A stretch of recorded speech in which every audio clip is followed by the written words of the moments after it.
We're done. That's it. All for SportsCenter. More sports coming up. The NCAA Lacrosse Championships on your way. Syracuse against Princeton. And don't forget, we have baseball for you. Memorial Day, ESPN, ESPN2. Enjoy the lacrosse. Bye. For the last 2 decades, Syracuse and Princeton have dominated the lacrosse world. The right to claim dynasty is now a dramatic war. A controlled game and overtime goals are the trademarks of the Tigers, while creative shooting and offensive flair have given the Orangemen an image all their own. Since '83, 6 championships for Syracuse and 5 for Princeton give them a combined 11 in 17 years.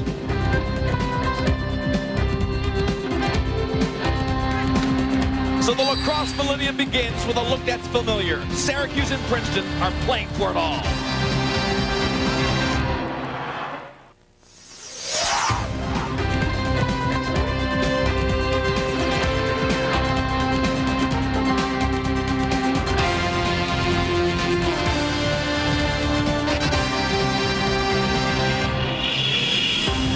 ESPN presents exclusive coverage of the NCAA Lacrosse Championships. Today from College Park, Maryland, it's the number 3 seed Princeton Tigers challenging the number 1 seed Syracuse Orangemen for the championship. These 2 teams got to the final in a very tough semifinal matchup. Syracuse had to beat a stubborn and very tough offensive Johns Hopkins team.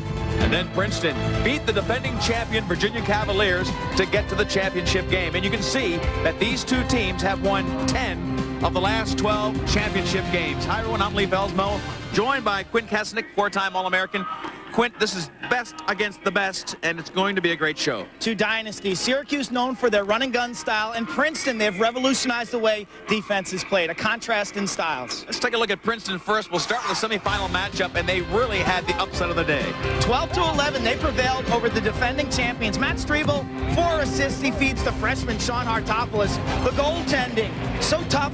Trevor Tierney, 14 saves, and then with 2 minutes to go, it was his brother, Brendan Tierney, with the game winner.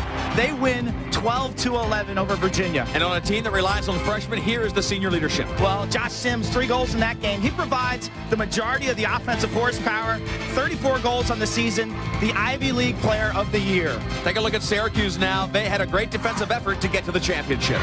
They beat Johns Hopkins 14-12. Liam Banks and Ryan Powell, so tough on the offensive end.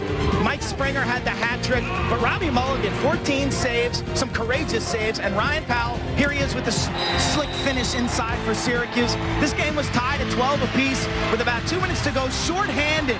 Powell to Springer, the game winner. They win 14-12 and advance to the final game for the 11th time in school history. And of course, they are led by everybody's All-American on the attack end of the field. 7 goals this season in the NCAA tournament. He shoots 42% from the field. His leg strength and vision so effective on the offensive end. All right, Quint and I will be back with the start of this classic matchup, Syracuse against Princeton.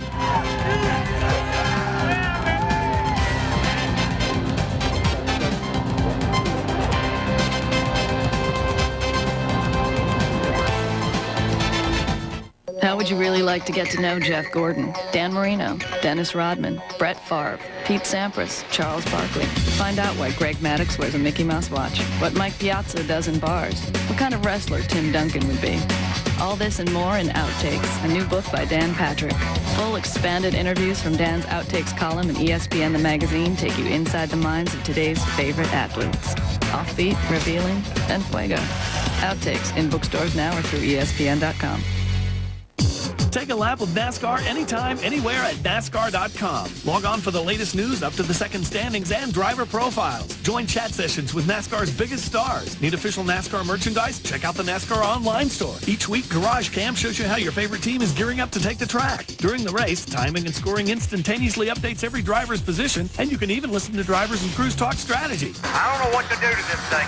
We'll work on it. Let NASCAR Online and NASCAR.com put you in the driver's seat. Join host Bob Lee as he takes a hard look at the weekend sports and explores the major issues surrounding athletes on the groundbreaking show that takes you inside the game by going outside the lines. Outside the Lines, the Sunday morning edition at 10:30 on ESPN. Welcome back to ESPN's production of the NCAA Lacrosse Championships from College Park. This is the best in Division I. Lee Felsbo along with Quinn Kesnick. The overcast day will provide a great environment for these tremendous athletes. It's cool, 59 degrees, not much wind, overcast. The field is soft. It's rained here over the last week, but these guys will not be getting tired because of the heat. No question about that. Take a look now at the series matchup. These two teams are the best in the last 17 years. The series began in 1922. Syracuse leads 7-5. The last meeting, April 23rd, a dominating performance by Syracuse. The worst Princeton loss since 1990. These two teams met in the final game, 1992, at Franklin Field. 2 overtimes. Andy Moe scored to give Princeton their first national championship. And in that year, they wore black. Since 1992, they have not put on the black jerseys. As we look at Coach Bill Tierney, he put his team back in black, making me pull back to that moment in 92 where they had the major upset and their first championship. Princeton 5 championships in the 90s. They are undefeated in the title game. Getting set for the face-off of this championship game. And it'll be number 19, Matt Baylor for Princeton, and Chris Searcy, number 46, who dominated in the semifinals. A quick move by Searcy will give the ball to Princeton. Championship game tension so evident there. Chris Searcy jumping the initial whistle. Keep your eye on Searcy today. He leads the nation with 71%. His wing play has been terrific, though, with Sam Bassett and Seglia for Syracuse. Hartopoulos, number 20, bypasses Sims 4 as they move the ball around. Strebel behind will be the control player, number 30. This is Hartopoulos, number 20, who was the freshman who had 5 goals yesterday, or 2 days ago in the semifinals. Princeton will be patient on attack. They'll be very much concerned with picking the right shots. 2 freshmen, Quint, join Josh Sims, the All-American number 4. He gets ragged by Seglia. They're going to call a loose ball push and give it back to Josh Sims. John Desko, the head coach, Syracuse University, 2nd season as the head coach, but he has been involved with that program as a player in the late 70s and as an assistant coach in the 80s and 90s under head coach Roy Simmons Jr. So he has been part of this dynasty and the great legacy of Syracuse lacrosse. The game plan for Princeton will be to take a lot of minutes off the clock. They don't want to rush the patience of the Syracuse defense. They want to go ahead and take a lot of minutes. They are not a high-scoring team. Princeton will have to keep this game down around 10, 11, 12 to have a chance to win. You're hearing Mulligan bark out the signals. We have the nets mic'd for you at home to hear the field generals in the net. Strebel handling behind the goal, covered by John Glatzel. 18 for Syracuse. A great one-on-one battle. Overplay on the wing gave them a little bit of a step. Josh Sims trying to get some motion. He's double-teamed and a little bit of room. And Hartopoulos goes back to Strebel again. Hartopoulos, big left hand, but he can't get by St. George. Good stick check. Mulligan chases it on the shot. It'll be Syracuse ball. Take a look at Rob Mulligan, 4th in the nation in save percentage. To me, his clearing ability and his vocal leadership of the defense is where he stands above the majority of the goaltenders in Division I. Great leader of his defense. He's vocal and emotional. Trevor Tierney on the other end, maybe a little more quiet. Take a look at the keys to this game from Syracuse perspective. Chris Searcy, their face-off ace, 71%. He has the muckers and the grinders on the wing. Bassett and Seglia, look at the ground balls for them. The stealth bomber, they need to get Mike Springer involved. 46 goals, 102 miles an hour on his shot. And avoid the double-decker. That is a sandwich team, which they call last year's 99 team, a team that did not win a national ring. This senior class has not won the championship either. Trevor Tierney with another great save. He had a real sensational, very strong effort in the semifinal. And that first offensive set for Syracuse, they got the ball into Coyone's hands. He made a nice move, but shot from the left-hander side with a right-handed shot. And Trevor Tierney was right there in great position. And immediately you can see the contrast in styles. Princeton, they bring it down first possession. They work it around for over 2 minutes. Syracuse, they get it. It took less than 15 seconds for them to go to the goal. A shot in front, and it was blocked by Mulligan. Torney came across and got the feed from Owen Daly. He put a blistering right-handed shot that Mulligan got a piece of. Torney, only 3 goals on the season, but he's a fast player, and I think Coach Tierney's going to have to change some of his midfielders to get more athletic and speed-oriented midfielders in the game. You saw Strebel with a little bit of a slip. Again, the field a little bit soft. Glatzel really working him hard. Glatzel has the upper hand in that matchup. Stay up! St. George. On Hartopoulos, the lefty had not much of an angle. Mulligan again brushes that one. Give him credit for a save. Here comes Glatzel. Siglia trying to pick it up cleanly and get a little transition going.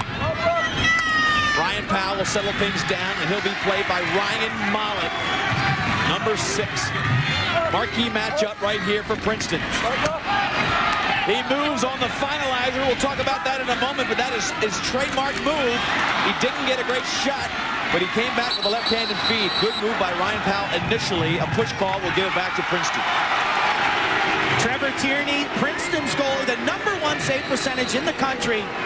A very underrated goaltender. Had a spectacular game in the semifinals and appears very calm and poised. He plays behind a spectacular defense, but I give him a lot of credit. He plays deep in the goal on his line, and he's very patient. He rarely guesses at the shot. Princeton again slowing down. Strebel behind with Glatzel on him. St. George with Hartopoulos. Great challenge for St. George, with Hartopoulos having 5 goals in the semi. Only a freshman, Hartopoulos. Sims, we talked about the first midfielder. As we watch Strebel, you'll see Sims, he's now in the crease. He'll play a little bit of midi, a little bit of attack. This is the second unit, Josh Sims out there. They rotate a lot of different guys through there. And number 8 is Ryan O'Shaughnessy, a kid from Denver, a senior. Great talent coming out from the Denver area. O'Shaughnessy is one of them. Syracuse has Stuart Smith and Timmy Burns playing defensive midfield right now. Look for those two to try to get their transition game going. Very speedy players who like to move up the field. Big hit by Burns. He wants it on the field. Wants the ball loose. Listen to Mulligan. Mulligan wants them to be under control, obviously. He wants mistake-free defense. Syracuse has been burned this year. 5 penalties, 102 penalties on the season. Josh White, big shot. Mulligan again, reading it beautifully. He's been sharp so far. Both goalies looking to be bringing their A game to the championship. And Quint, that is so important when you get to this day. Josh White, the left-handed freshman for Princeton, who had the big assist, the game-winning assist in the semifinals. And he loves to dodge from behind the goal. That time Mulligan read that shot the entire way, got his head down and his stick all the way down on this muddy dirt, and the ball did not squirt through. Springer has Farrell on him. Scott Farrell, number 24, but now the ball's out front. Again, Coyote working against the short stick D. He likes this matchup. Slide comes initially to get the long pole on him. Quick double team by Brian Lieberman. When we say slide, we mean a quick double or triple team from the interior of the defense. So you'll see a player that they don't like the matchup. Tierney will call it out, and that particular time Lieberman slipped from his man over to take the more lethal weapon in the midfield area. Powell behind with Ryan Mollett playing D. Backing him in, he's so strong. Out front to Smith. Fakes a big power move. And again, Syracuse, Quint, showing control they really didn't have before John Desko took over. That ball deflected by the defender. Mollett got his stick in the passing lane. That ball rolls out of bounds. Ryan Mollett, an interesting story. Came to Princeton as a midfielder, and they switched him. Here he is containing Ryan Powell. You can see the quick double team from the top of the screen right there. Brian Lieberman is the adjacent player, and he quickly double teams Ryan Powell. Powell loves to back in from that corner spot and feed his teammates. Got so many weapons. Power is one of them. If you're Princeton defensively, you can't let him sit there. You've got to flush him out. Devin D'Arcangelo gets it on the wing. Torty playing defense on him. Rob Torty played a lot of first midfield last year. There are 2 or 3 guys that played first midfield in Princeton that aren't on that lineup this year. Freshmen are taking over the Princeton lineup. Into the crease, it's Ryan Powell. The slide left him wide open. A great job for Syracuse to work the perimeter. It was Kaufman on the far side, I believe, who came in, drew the defense, and fed the master, Ryan Powell. Josh Kaufman, a terrific passer, 24 assists on the season. He will drive right-handed here, and watch the defense. They will give him a lot of attention as he feeds inside. You can see right here, this is Powell. He's wide open as Mollett steps to help out on Kaufman, and Powell is left with the easy shot. Here is the isolation. Ryan Powell, he positions himself right in front of the goal. Catch, shoot, easy goal. Tic-tac-toe for Syracuse. They're on the board first. That a guy you want to leave alone on the crease, and Princeton paid the price. They are down by 1 in the first quarter of this action. Championship for Division I. All-time numbers are very impressive for this guy, Ryan Powell. Coming up on his brother, Quint. He'll do it with an average day today. He'll do it. He averages 6 points per game, and you can see he's reeling his brother, Casey Powell, in. Casey, they played together here for 2 years, but Ryan yet to win a national championship. Here Mulligan barking at defensive positions and slides. Princeton spreading everybody out. They don't want slides. They want to try to get some easy shots, and there was a shot from too far out. Easy pickup from Mulligan, who has looked very sharp. Bassett on the transition. Josh Sims trying to stay with him. Sam Bassett pushing the attack end of the field, looking for help behind. Liam Banks comes out to help him. And Damian Davis, the #1 defender, on Liam Banks. Interesting matchup there. Yeah, they put Farrell on Mike Springer, and they're having Farrell just face guard Mike Springer. Springer stung this Princeton team with 5 goals in the Easter Sunday massacre, and I think that Princeton is very well aware of Springer's dominance with his shot. Again, 2 miles an hour. He's got over 40 goals this season. Only one senior really on the starting team for Princeton. That's Josh Sims. A lot of experience, 4 or 5 seniors on Syracuse. There's Liam Banks, comes in on Damian Davis. Liam Banks kept his attention on the middle of the field, getting Damian Davis to think pass, and then he just wheeled with a low shot.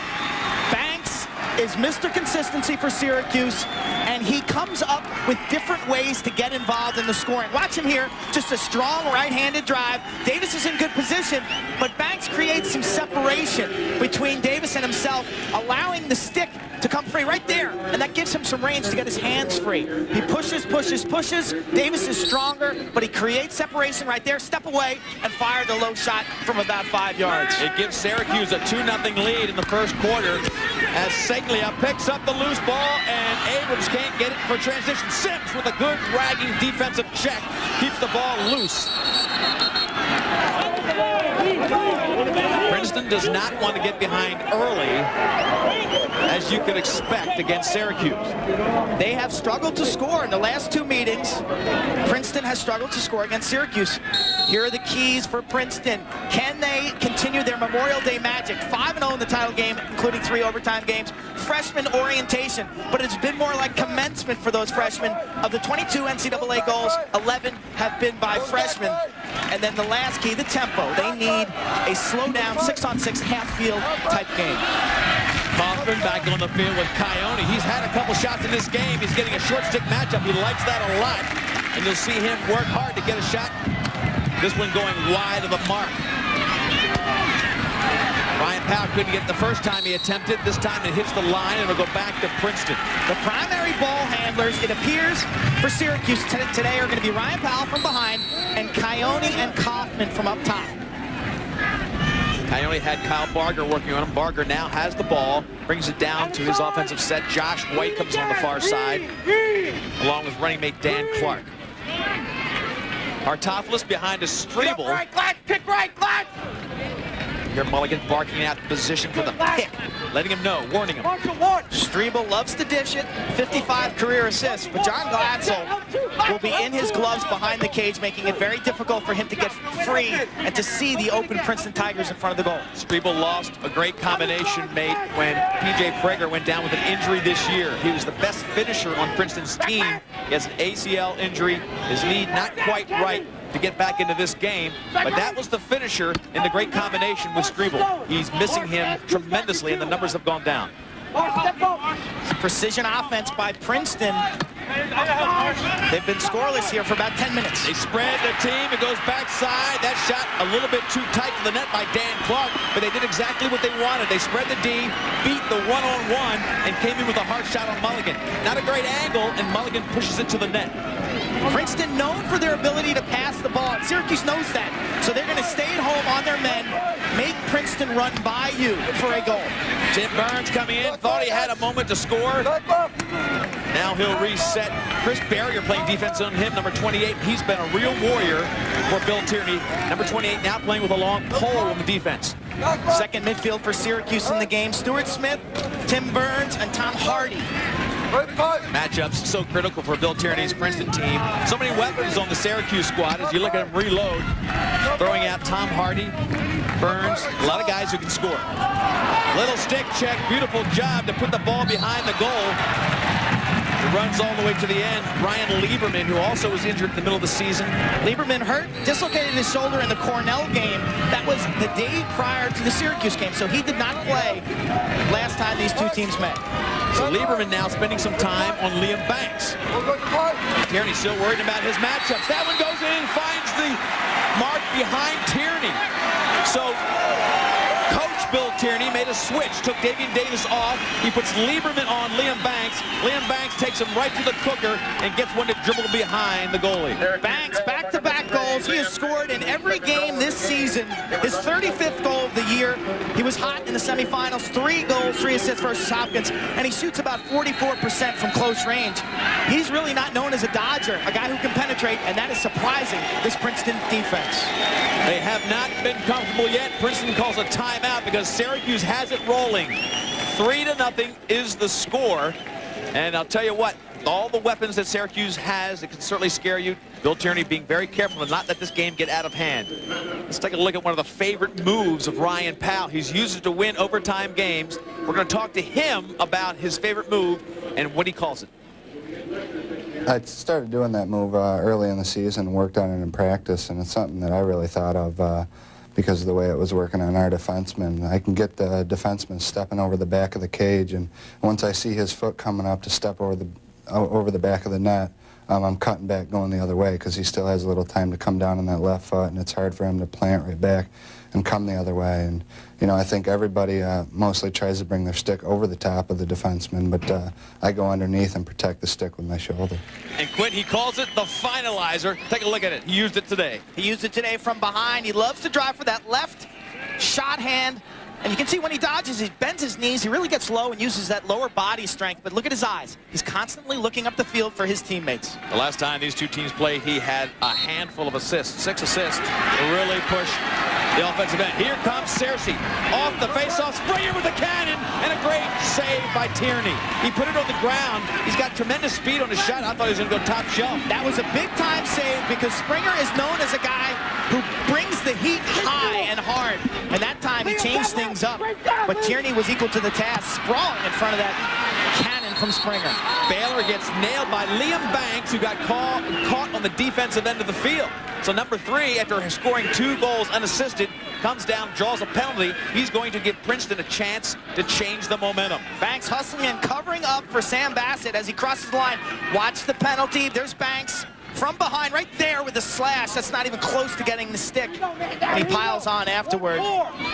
Syracuse, they fouled 10 times in the semifinals. They had to kill off 102 penalties this season. That is a lot. Princeton has only fouled 58 times this year. In the semifinal game against Virginia, they had to face this tough extra man who started getting things going. But Syracuse, in their semifinal match, had great defense on this man-down unit. Let's see what they do against Princeton. Shot from the side. You see the stick check by Glatzel. Put it back to the turf. Mulligan comes out and gets it. Still loose. Far side trying to push it up. And a big run by Abendroth. Abendroth with a huge ground ball right there. And the nifty handle. Springer down low. Big juke in the fake. And another goal for Syracuse. They love transition. They scored short-handed against Hopkins.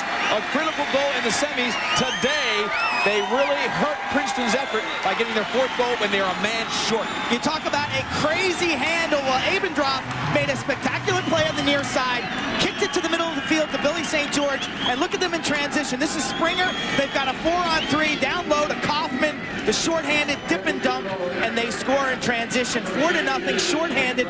Here's the tail end. Watch the fake, inside, outside, and back up top. Kaufman, his first goal of the game. Give Abendroth, St. George, and Springer some credit for some unselfish passing.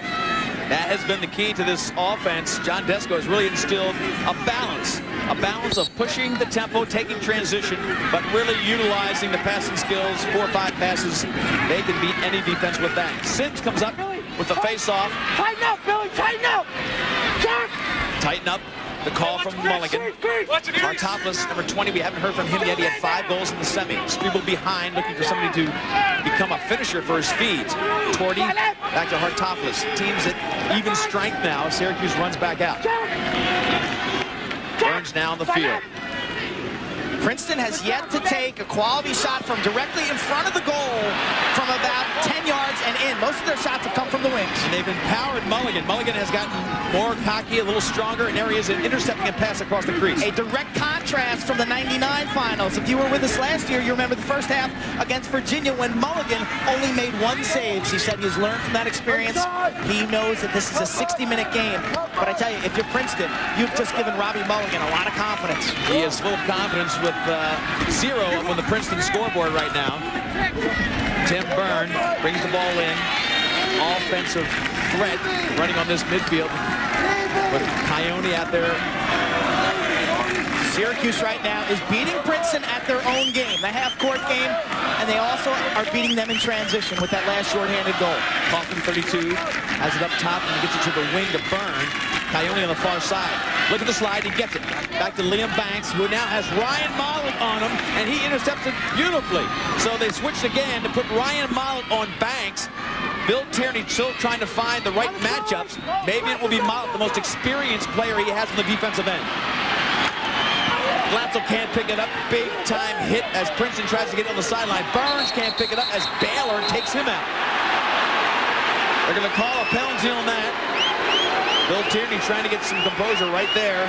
Big hit by Baylor, but the back was to him. It was on the sideline, and it has to be a from-behind hit. Take a look at Baylor as Timmy Burns goes to scoop this ball. He maintains possession, and he is pushed from behind. Actually, a clear push from behind. Now, this is as the ball goes out of bounds. Here it is again, different angle. And then after this happens, there were some words on the sidelines, and I think Princeton got a bench violation for heckling the officials. You see Baylor in the box, and he'll be joined by a second teammate. So it should be a 6-on-4 opportunity for Syracuse. Bench foul, releasable, Quint? It's a bench foul. I'm not sure. This year, of course, this game almost getting away from Bill Tierney right now, 4-0, and he's worried about this score you see on the top of your screen. 16-4, the worst Princeton loss since 1990. 16-4. Michael Springer had a huge game, 5 goals. Ryan Powell 6 assists. Syracuse 10-2 at half. They led. You have to remember though, that was the day after Princeton clinched the Ivy League title with a big victory over Cornell. So their focus that week was on Cornell, not Syracuse. 27% is their efficiency on extra man. You've got about 38 seconds left in the quarter. You probably want to get your shot off here, and you still might get possession to start the second quarter. Springer, cannon for the top pipe.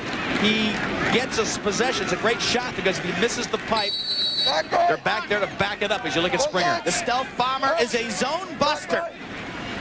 Again, Springer right into the stick of Tierney. Tierney was locked and loaded, waiting for it. They tried to get another follow-up shot and still maintain possession. Liam Banks. 2 players released, so they're all back in at even strength. The final 7 seconds clicking down. I don't think Syracuse knows they're still a man up. They're going to waste a chance to get a shot. I'll tell you what, Syracuse threatening to blow this one away with great offense. They lead 4-0 on the strength of Liam Banks and his 2 unassisted goals. We'll come back with the second quarter action from College Park in just a moment.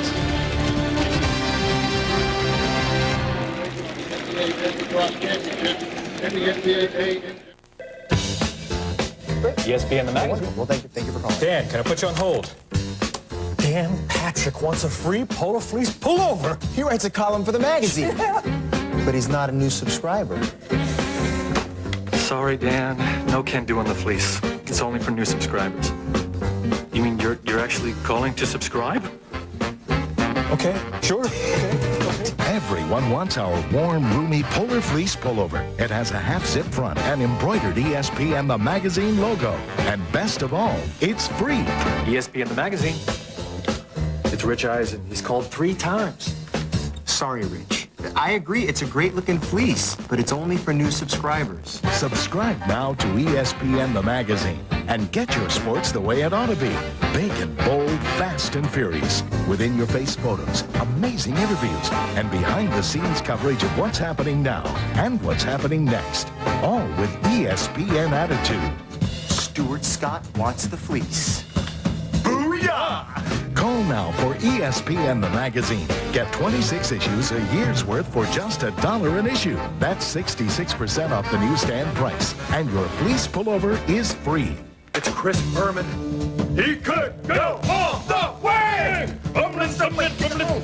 Call now for ESPN the magazine and your free fleece pullover. 1-800-491-2233. College costs money. That's why I'm getting a basketball scholarship. It's gonna be hard work, but I'll get there. People say I'm too short. Too short like a fox. Oh, I have game. You may never get an athletic scholarship, but call now to find out how last year 7 out of 10 full-time students received other kinds of aid, more than $60 billion in all. I carry these guys a little bit. You can't stop me. You can only hope to contain me.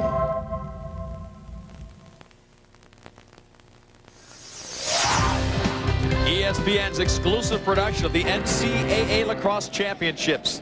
It's a big love fest this weekend, folks, for the lacrosse fans around the country. Bill Tierney now in a real war trying to get back in this game. 4-0, he's down after the first quarter, and while you were away, we had a stick check called against Partopoulos' stick.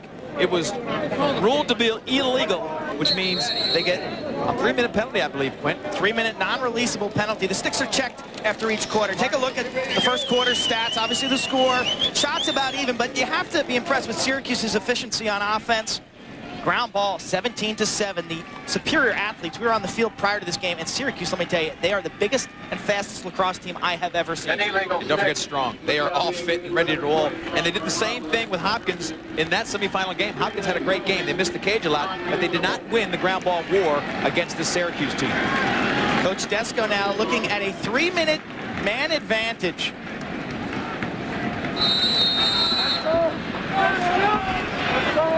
So Princeton now shutting off Ryan Powell behind the goal. So they'll put Kyle Balger on him, and they'll go 5-on-4 in front of the cage. Syracuse elects to go ahead and just take that man out of the mix. They spread the 4 players a little bit, and they feel like they've got enough good shots out here. Kaufman, Tyone up top. This is Springer with the big right hand.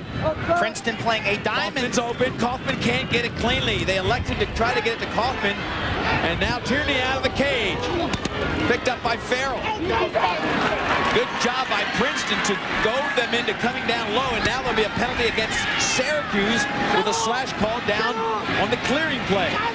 So Princeton has turned around a sure problem into a potential advantage. The interior defense for Princeton, they were playing a diamond, and they collapsed on that shooter.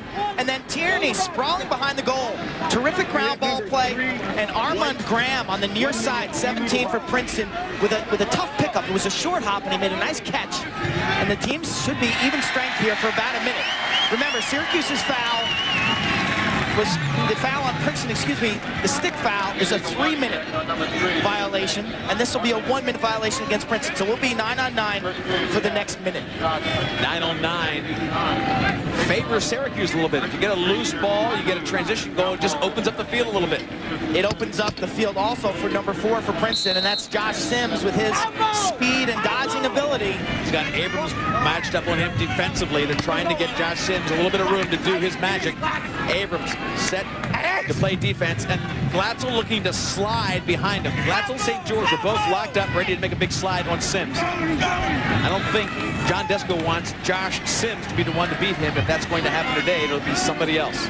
Combo! Pressure, Bill! They've got Harrington in there. Chris Harrington looks to the middle. Beautiful job of trying to force the inside crease to get a shot. Winship Ross. A superb recovery, though, by the far side defender. That was John Glatzel leaving his man to cover Ross inside. No! Stick check by Glatzel gets another penalty, and the ball is picked up by Seglia in the interior of that offensive set for Princeton. So they had the 3-minute penalty. They've really thrown it away by 2 fouls. The defense for Princeton, though. Here's the defense. Excellent. By St. George. He gets beat one-on-one right here. And then as the player comes to the goal, look at, we have a double team right here. And then the help, excellent help. The open man is on the backside right there. 1 minute. So good help defense by Syracuse, taking a page out of the Princeton defensive strategy, which has really revolutionized the way defense is played. John Desko credited Bill Tierney with really evolutionizing defense. Aggressive double and triple teaming. Princeton has not scored in 17 minutes. It's a real drought, but now they've got a 5-1-4. They'll have the extra. The advantage for Syracuse wiped out by those 2 penalties. Now one man coming in. Torty over to Josh Sims. Drops it down low. Streebles on that side. Here's Sims. Now you got a 5-on-5 game. Not normal numbers, folks, but it all started with a stick check at the quarter break as Torty tries to get some moves on the defensive checks of Dan Stessen. Streeble has his man caught behind. Arrington now. Number 42 will take St. George way out. Again, spreading the defense of Syracuse with the aggressive slides. Abrams gets ready to slide. Ball check goes down. Sims can't pick it up cleanly. Still there. Stessen. No, St. George gets it. Being ragged by Josh Sims. And again, the strong defense of Syracuse really kept them from getting any great shots. Desko's going to call a timeout on the far side. Credit Billy St. George, the aggressive stick checker known as a slugger on defense. He loves to deliver the devastating body check. That time he did it with his stick. Talk a lot about defense. And you know Sims is going to get a lot of defensive looks. This is interior defense right here. Abrams all over him on the loose ball. And St. George continuing up the field to make this play. Sims so graceful in the open field, but Billy St. George and this Syracuse defense, statistically, their defenders pick up about 2 times more ground balls than the Princeton defense. We want to remind you that the women's softball championships are coming up on ESPN2 following this game. 1 o'clock today, Oklahoma, the Sooners will go against the UCLA Bruins. Division I softball championships today on ESPN2. For more information, log on to ESPN.com. This matchup takes you back to the first championship for Princeton. It was in 1992. Andy Moe popped the face-off in the second overtime period. And the underdogs, Princeton in black, the identical jerseys they're wearing today, they win their first title. The numbers were orange then, they're white here, but other than that, they are the same. The first time they pulled them out of the closet since then. Back on the field of play. How about the play of Ryan Powell? He comes with a right-handed shot, gets his own rebound, and then rips it over his shoulder to beat Tierney. Now, Trevor Tierney has been excellent, but that one was almost impossible to stop. Ryan Powell with the devastating combination of strength and creativity. We're 5-on-5. He's being covered by a shorty. You can see him lowered. He drops, takes the body check, and then behind the shoulder shot. Beautiful creativity by Powell. He leaned in, knocked the defense down, and then stayed with it. Look at the tenacity. This ball is loose. He gets his eye on it and finishes over the shoulder. Nothing Tierney can do about that. Princeton needs to play tougher inside. Take the body on that man, Ryan Powell. Deceptively strong. 5-0 to score. When you think back to the first matchup, as again, Sam Bassett, I tell you, he is a paper towel on a wet table. He gets everything that's loose. He's got 156 ground balls in the season. And now, again, they settle things down. The Hartopolis penalty, the illegal stick. Damian Davis matched up on Powell. The matchup last time, the short stick caused him to go to the goal with Bogron. And now, Damian Davis, very strong. 2-time state wrestling champion when he was in high school. Only a freshman has drawn the top guy on everybody's team that they have faced this year. 2 passes as the defense slides, and then a shot finds the rope, but the whistle had blown. Substitute! You're going to need a substitute. No, we did it! So the sideline really complaining about the referee whistle. They called an illegal substitution, but I'm only counting 6 Syracuse Orange on the field. They scored the goal. The whistle had blown prior, so no goal. It was a perfectly orchestrated offensive set. When they had the slide behind early, they moved the ball 3 times, and then it was just a ripping shot that hit the net behind Tierney. Beautiful passing by Syracuse. You can see Davis and Ryan Powell matched up. Davis matches up well with Powell because of the strength factor. Powell's got to use some of the quickness moves that he has. The officials talking to Coach Desco on the far side. Greg Ballin, the chief bench official. That was a tough call.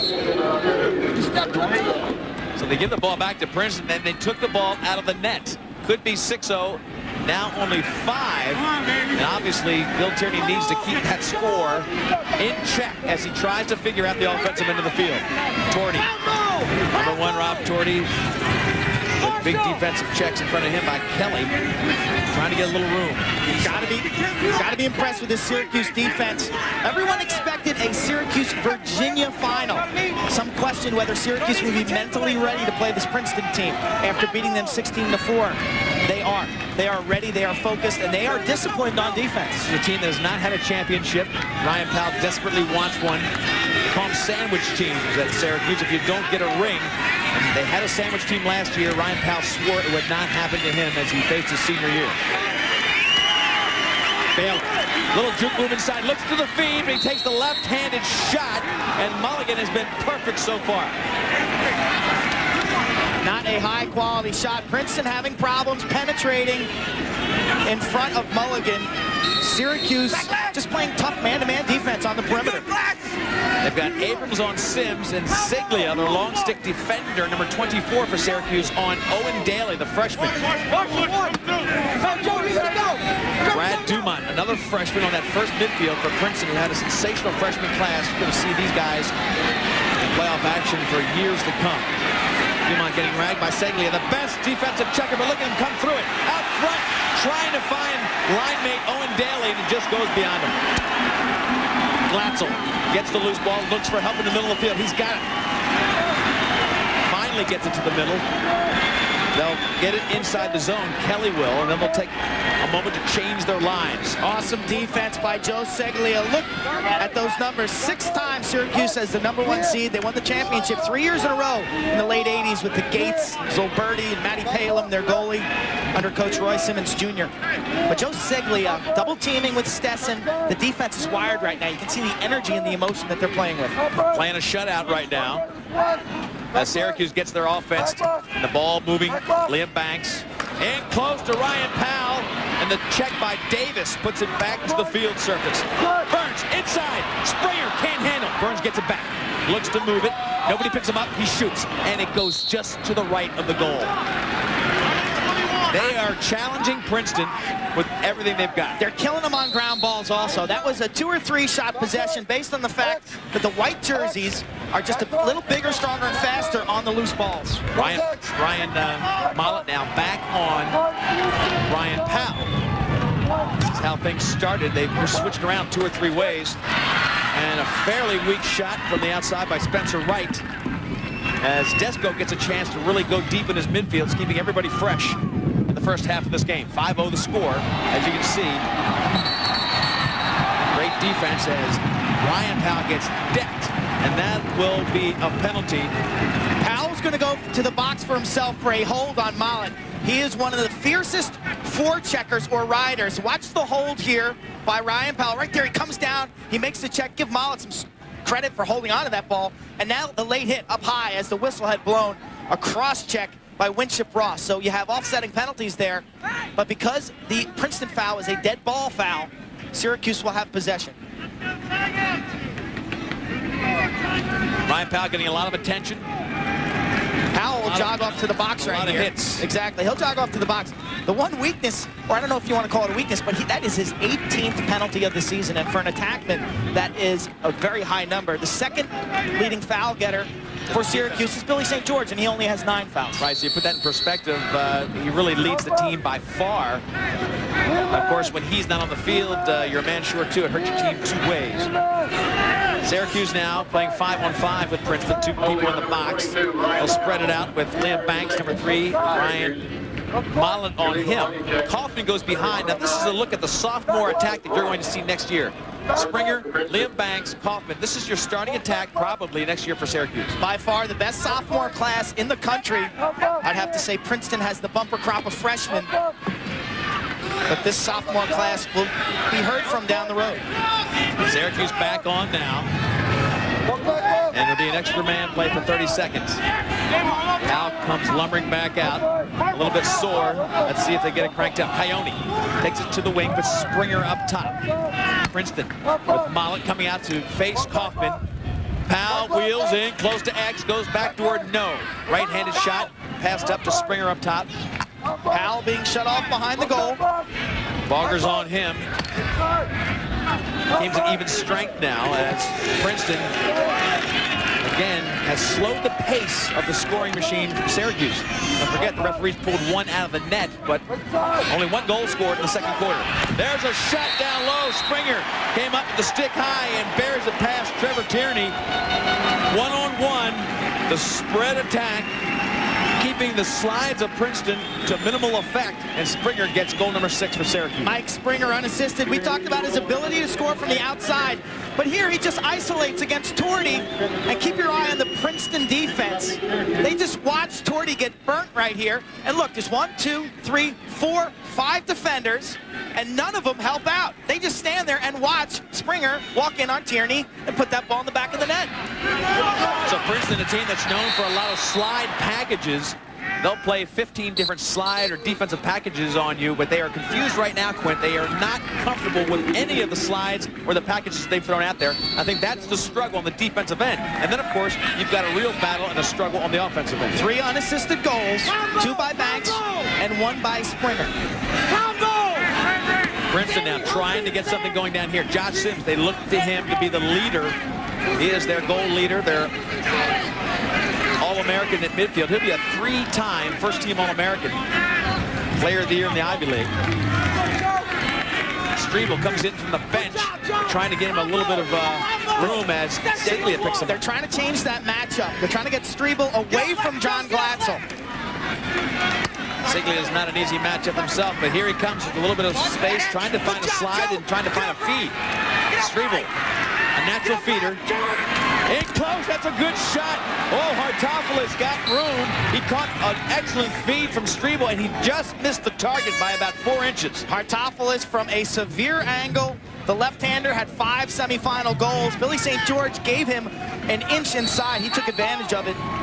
Poised and relaxed. Sean Hartopoulos playing like a senior in the playoffs. He's got 2 brothers playing at Duke. And he lit up the goal for 5, a career day, 5 goals in the semifinal. Look at him coming in close. He gets the first goal of the day against Billy St. George. Using a little bit of muscle. It was all flash and speed with a shot in the semis. This time he changed it up and just backed in with some muscle to get the first goal for Princeton. Hartopoulos on the far side just backing in, using his strength against Billy St. George. Here St. George goes over the top. Hartopoulos lunges in as Glatzel sprawls. Watch it. Here it is. St. George, good defense on that far side. Glatzel right here is saying, should I go, should I go? The help a little late from the middle of the field. They pulled the crease man high to create more space down low for Sean Hartopoulos. Searcy comes up with the next face-off. Bassett with the ball. Bassett goes inside on Mullet. He's really running barrier hard. Smith pulls it down. Springer now sets up the attack for the Syracuse Orangemen. The first goal allowed by Syracuse just moments ago. 6-1 the score now. And they'll be very comfortable, Quint, with that spread offense now. Obviously, the lead gives them a little bit of empowerment with a slow, patient offense. Spread the defense. There's the double team. Barrier all over them. And it causes them to throw it past Liam Banks. Great job by Princeton, getting a little more comfortable now with what they're facing. And the slide was effective to make a bad pass. The offense was scoreless for 24 minutes, the first 24 minutes of this game. But the defense, they are playing a little more empowered. I think they understand their matchups and the slide package. Unfortunately, they're staring at a 5-goal deficit. A lot of time left, though, and Bill Tierney knows that. He has produced miracles on the field. in these championship series. Only one team since '92 has beaten Princeton. It's the Syracuse Orangemen in championship play. Working some new players onto the field. That's why they're patient right now. Jimmy, help me! Listen to Mulligan call out the slides. Abrams on Sims. Abrams holds them, and they'll get another extra man play. So Sims did a great job of challenging Abrams, going right to the cooker, and he drew the foul. And that is what Princeton needs. They need to dodge stronger to the goal in a one-on-one situation. It's going to be a hold right there by Abrams. Nice defense. You can see the help. 4 Orangemen converge on Sims. But good things happen when you're confident with the ball and you decide to go for the net. Hartopoulos with that unassisted goal, and now Sims draws the foul. Abrams really was going for his right hand, locking off his right-hand charge, and Sims took the left-handed drive, and that was what got him inside of Abrams. Now you've got a 1-4-1 lineup with Sims up top, a chance for them to get their second goal and to climb right back into this game. A mental boost that is well needed. They'll put him right back. They'll swing out of this into a circle and then probably a 3-3 set. Hartopoulos a danger on the far side. Jake Kenny with a shot that goes wide right. There's been a Kenny brother in each of the last 3 championships. His brother was on Virginia last year, and of course Jake on the 2 before that for Princeton.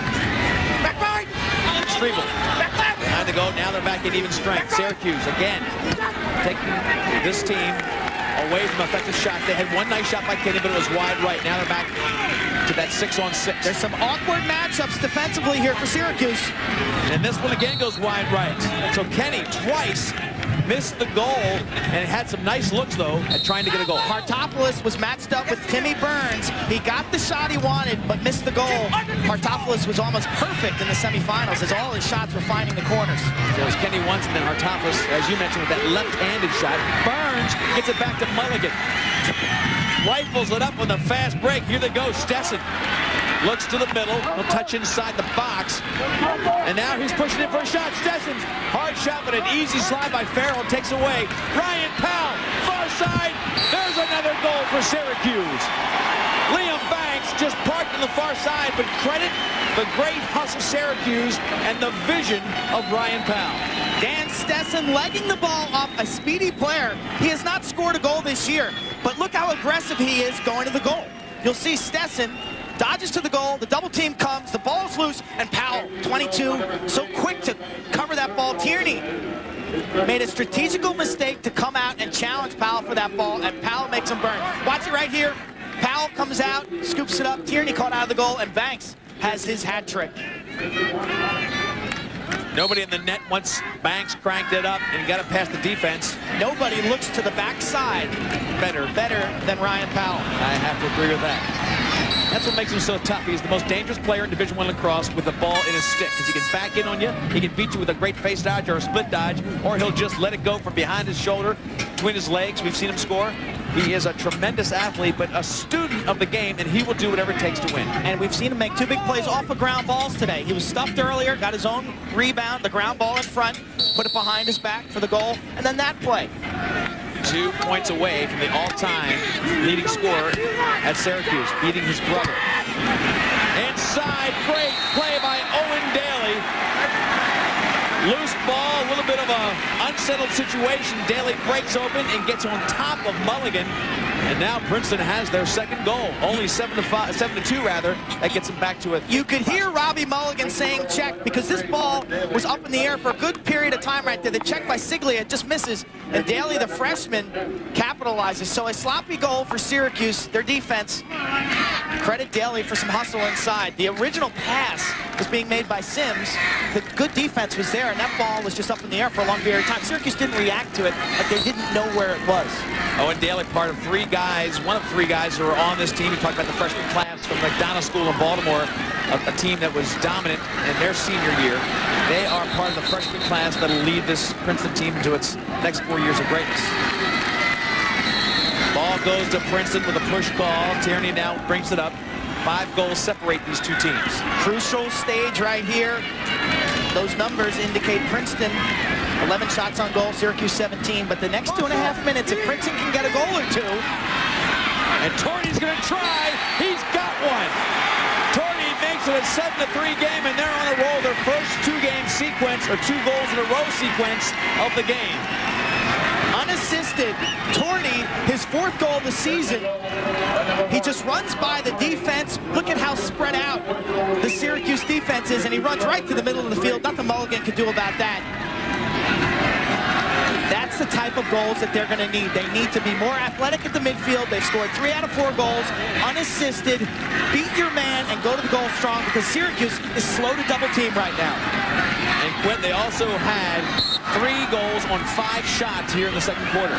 That is dramatic. They're getting the easier shots by just hustling and breaking down the defense. Here comes St. George off the faceoff. 5-on-4, looks to Seglia. Seglia won't mind shooting from there. Bad shot, but it's backed up beautifully. Powell behind. Face dodges Damian Davis. He gets doubled. Now he's got Seglia. There's a bounce shot, but read beautifully by Trevor Tierney. Another follow-up puts pressure on Tierney, but it goes out of bounds. Springer with the shovel shot. Pushing call on Princeton. The ball was loose. Syracuse maintains possession. Tierney with that sensational stop against Seglia. And then Syracuse, the garbage men in front. Seglia stuffed by Tierney. Action in front. Watch Springer right here with the socks up with the shovel shot. He misses the goal, and he's dumped to the turf. Ryan Powell and Damian Davis, the freshman, the greatest senior in the game against the rising star freshman, trying to get into Kaufman far side, and it might have been Ryan Mollen who got a little stick check on that. Princeton defense, Quinn, getting much more comfortable with their ability to take away the good shots. Coyote. They fake the double, barrier back to the middle. Timmy Burns. Princeton really packing it in defensively. They're picking the Syracuse midfielders up at about the 12-yard mark. Big difference between a 5-goal lead and a 4-goal lead as Kaufman tries to roll in. He tries to get an open shot, does one fake, and Tierney just picks it out of the air. He has done such a great job this whole weekend of waiting till the ball leaves the stick and then making the save. He's not guessing. He's ignoring the fakes is the key for Trevor Tierney. Kaufman, with the strength, just backed himself into a good spot. And Tierney, looks like Princeton wants a timeout on the far side, but Tierney has 8 saves, 2 in a row here that were big, keeping his team in the game. 7-3, and again, as you look at Bill Tierney, that 4-goal lead is something he can handle. The defense getting tough for Princeton. We'll come back in just a moment.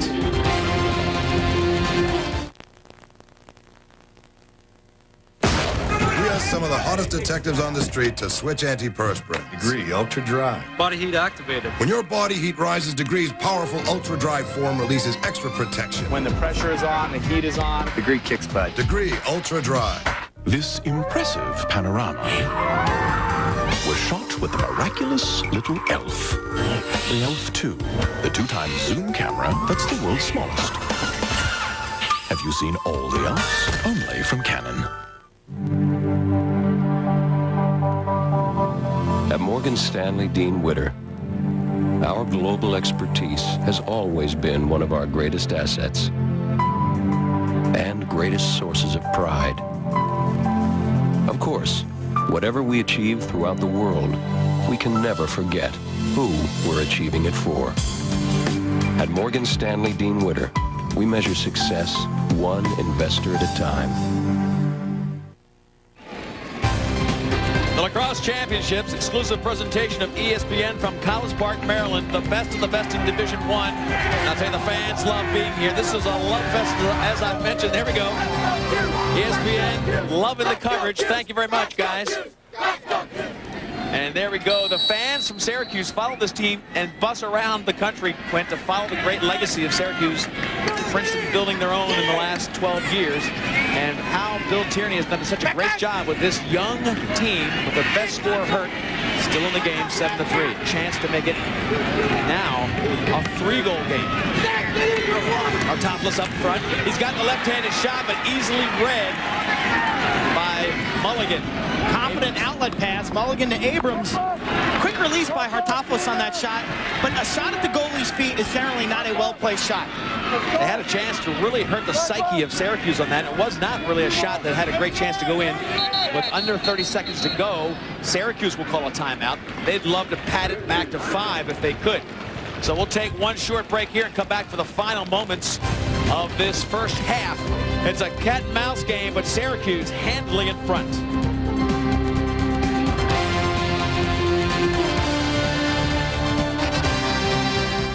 Pull.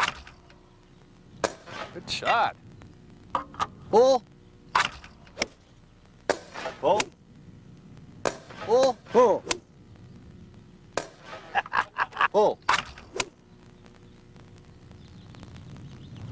Looks like Don got away from you, Hale. Really? Don't miss the Light Path Long Island Classic, July 24th through the 30th. Call Ticketmaster now. Barton's custom covers for boats, campers, and recreational vehicles. For over 40 years, Barton's has been Long Island's canvas center for quality repairs and custom installations. The skilled craftsman will carefully restore your boat or camper to better than new condition. Navy and bimini tops, enclosures, seats, carpeting, mooring covers, anything nautical. Barton's is your headquarters. Barton's, 40 years on Long Island.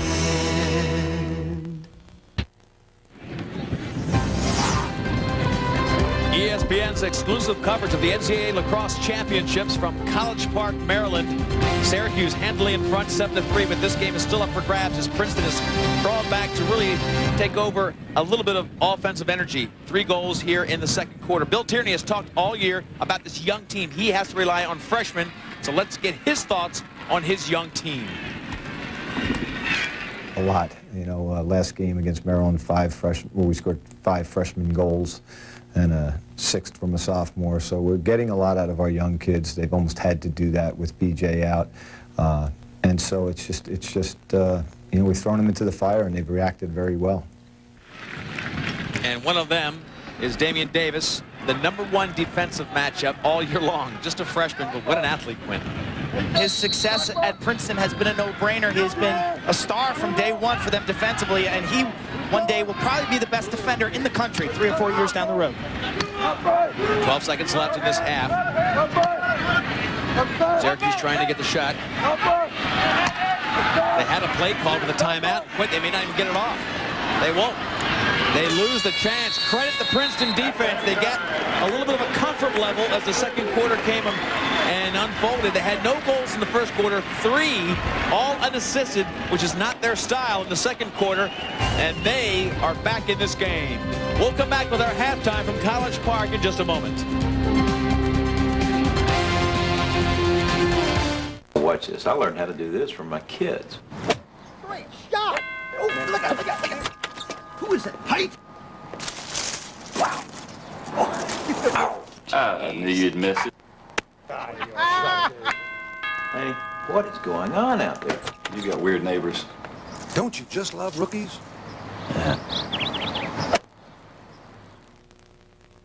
Don't miss the Light Path Long Island Classic, July 24th through the 30th. Call Ticketmaster now. Hey, it's your summer job. You choose. What would you rather wear to work this summer? This or this? What would you rather bring to work this summer? This stuff or this stuff? Who would you rather work with this summer? These guys or these guys? It's your summer job. You choose. LongIslandCampJobs.com. That's LICampJobs.com. If you missed it the first time on ESPN, here's your chance to see what may have been the greatest tennis match ever. Agassi, Sampras, the Australian Open 2000. Unforgettable 5-set semifinal matchup. It's an instant classic that will get you warmed up for what could be a repeat at this year's French Open. Agassi Sampras, the Classic Clash, presented by American General, tonight at 7 on ESPN Classic. To get ESPN Classic, call 1-800-CLASSIC.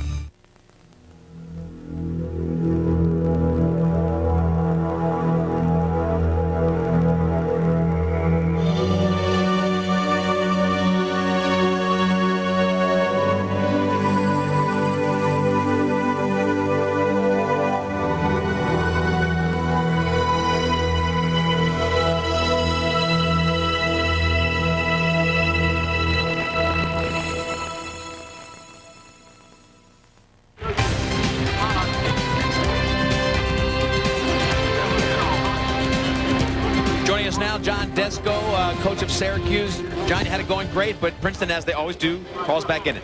Yes, they sure do, and we got a lot of ball left, and we're going to have to play a little bit smarter than we did at the end of the second period. But my hat's off to them. They had to go to the goal. They did, and we didn't slide properly, and they scored.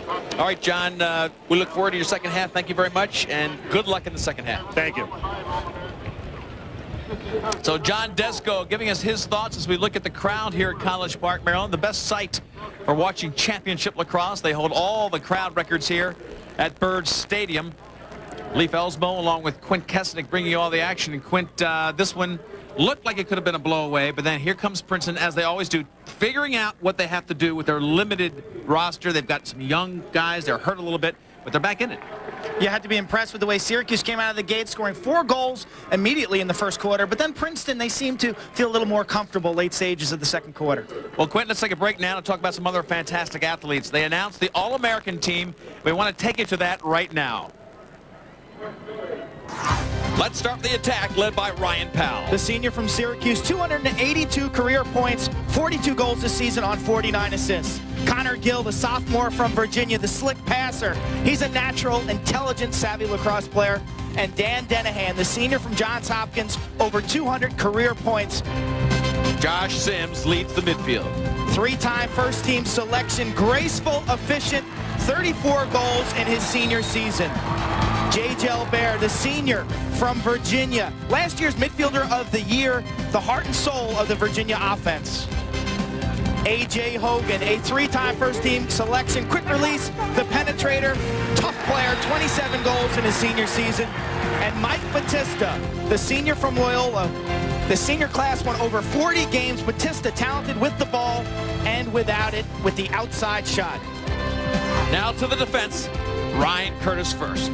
The foundation of the Virginia defense for the past 3 years, a fierce competitor, uncanny ability to knock down balls. Marshall Abrams, the defenseman, the senior from Syracuse, a slick finesse-type defender, throws checks.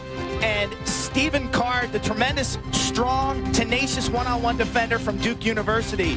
The long-stick midfielder, Brian Spalina of Hofstra, a flashy checker with an aggressive attacking style. And in the goal, the drama of Jarbo. Mickey Jarbo, cat-like quickness, the acrobatic save, and ice in his veins. The senior, a 2-time selection. So our congratulations to the All-Americans. Those are the first-team players, and here they are again, 12 players who excel at their positions. Congratulations from everybody here at ESPN. You know, they call this championship weekend, Quint, and it's not for any bad reasons. They have the semifinals on Saturday and then 2 championships before we bring you this championship for Division I. They are in Division II and Division III, and they have some excellent, excellent athletes.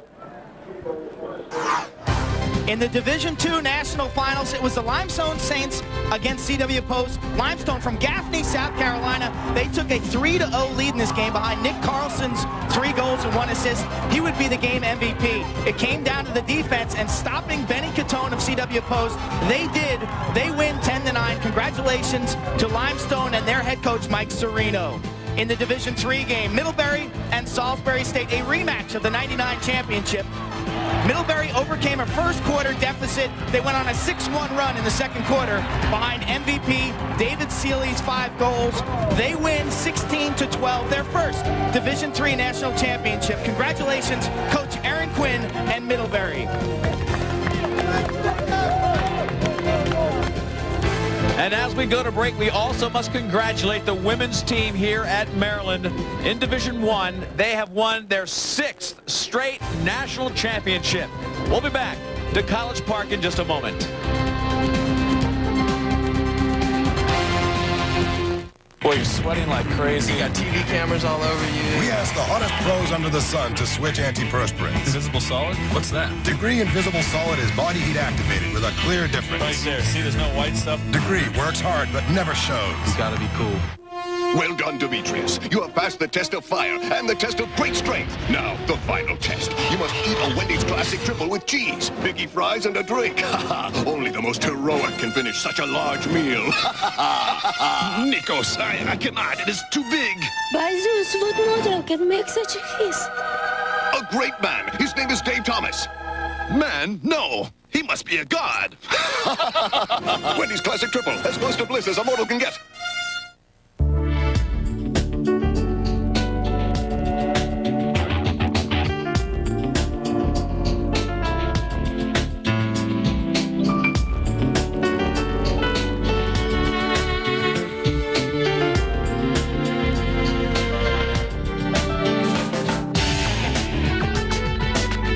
surprisingly affordable Leganza from Daewoo. At less than $19,000, no other car has taken luxury this far.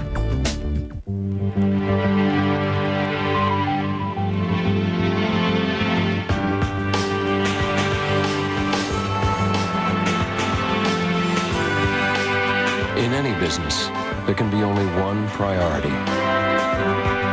At Morgan Stanley Dean Witter, we have never forgotten ours. Not surprisingly, we measure success a little differently. We asked some of the hottest detectives on the street to switch antiperspirant. Degree Ultra Dry. Body heat activated. When your body heat rises, Degree's powerful Ultra Dry form releases extra protection. When the pressure is on, the heat is on. Degree kicks butt. Degree Ultra Dry. We're back at championship weekend. Syracuse leads 7-3. It's halftime in the championship game. You see all the fans, the mothers and parents of the fine Princeton team that upset the defending champion Virginia Cavaliers to get here. Quint, this is an exciting atmosphere of lacrosse. We know what it's all about, tailgating and in the crowd, but a lot of folks don't know the energy that goes on the field. Well, the intensity and vocal warfare that goes on the field, almost as interesting as the tailgating outside. But as a goalie, I know that you're the leader of the defense, and we've done a great job with our microphones taking you behind the scenes to listen in to some of the defense. All right, let's take a little look at inside the game of lacrosse. Boys back right, who's going? X. Got him, Blacks. Good boy, get up right. Go, go, go. Go, go, go, go.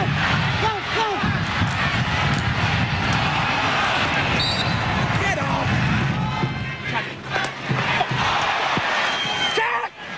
Oh, great check, boys. Help him too. We gotta help.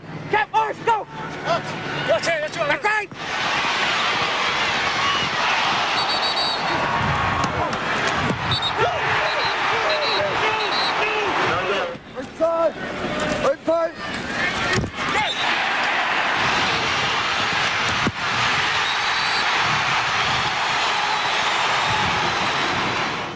That was a great look at championship weekend action on the field. We'll come back and show you some highlights and stats from this game when we come back to College Park.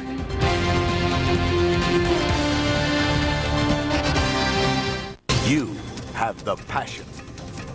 We have the race. The 24th annual Around Long Island Regatta, sponsored by Cablevision. Join this 4-day adventure from Rockaway Point to the Glen Cove Breakwater in Seacliff. Enter now and you could win a 1-week bareboat British Virgin Islands sailing vacation aboard a Moorings 4500 catamaran. Cablevision's Around Long Island Regatta 2000, hosted by the Seacliff Yacht Club. Call or log on to enter now.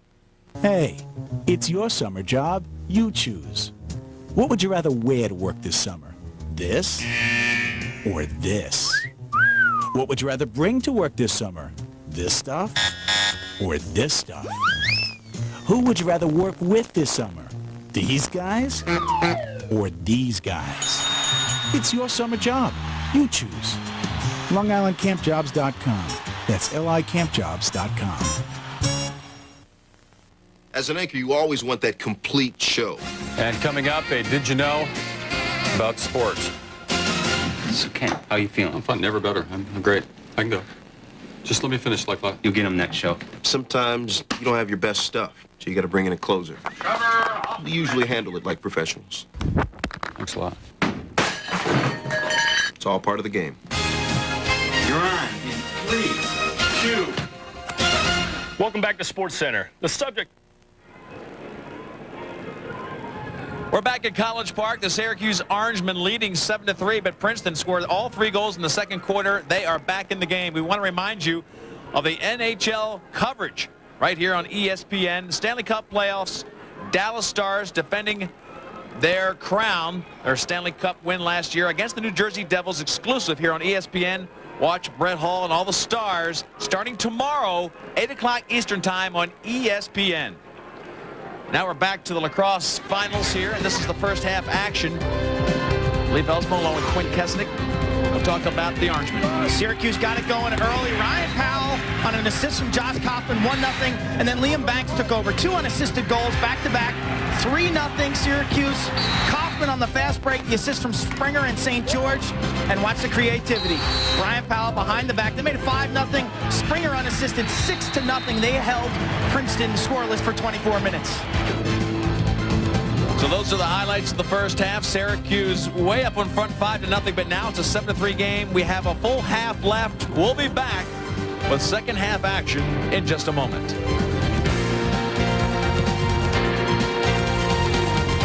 Catch the hard-hitting, fast-moving, high-scoring excitement of Major League Lacrosse as the world's top players go head-to-head. Casey Powell, Mark Millen, Jesse Hubbard, and many more. Call for your tickets right now at 888-4MLL-TKX or go to MajorLeagueLacrosse.com.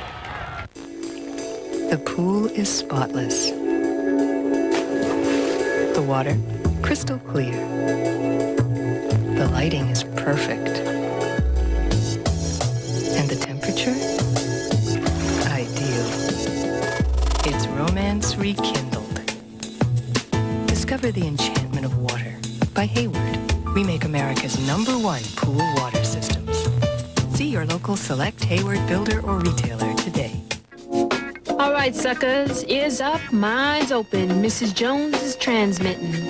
Why are our sisters making less when they're busting their butts to the max?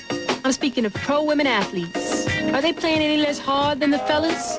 Is their blood any less red? Whether it's tennis, track, or hoops, their sacrifice is the same. Yet women receive less. They deserve more. The more, the better. Free your mind and your game will follow. Can you dig it? This impressive panorama was shot with the miraculous little ELF. The ELF 2, the 2x zoom camera that's the world's smallest. Have you seen all the ELFs? Only from Canon. At Morgan Stanley Dean Witter, our global expertise has always been one of our greatest assets and greatest sources of pride. Of course, whatever we achieve throughout the world, we can never forget who we're achieving it for. At Morgan Stanley Dean Witter, we measure success one investor at a time. Welcome back to ESPN's exclusive coverage of the Division I Lacrosse Championship game. Bill Tierney, coach of Princeton, with us now. Bill, it took you a little while to find a comfort level on both ends of the field, but you got some unassisted goals really working for you in quarter number 2. Well, we played better, Leaf. You know, it's we're playing an awfully tough team out here. You know, I thought we kind of hung in there early. Then they got a couple of quick wins, which they always do. But then the kids played a better second quarter, and hopefully we can continue that. Well, thanks for joining us, and good luck in the second half. Thank you. So Bill Tierney, of course, working off some strong second quarter numbers. These are the halftime stats. Quint, go through them for us. You can look at the saves, the highlighted feature there. Saves, 8 for Trevor Tierney, only 4 for Mulligan. Princeton shot the ball much better in the late stages of the second quarter, but the main differential in this game, the ground balls, 31 for Syracuse, only 13 for Princeton. Princeton, they have to get involved in the middle sections of the field, generating more possessions. They can't afford to play defense as much as they did in the first half. It'll be a critical third quarter as you look at the fans get charged up for the second half. 7-3, a 4-goal lead. And Quentin Lacrosse, 3 goals. You feel like you're back in it. 4 is starting to get away from you. Princeton in the semifinals overcame a 3-goal deficit. These are some highlights from the first half. That's the freshman. Owen Daly scored to make it 7-2. And then Rob Torty scored his 4th goal of the season, unassisted.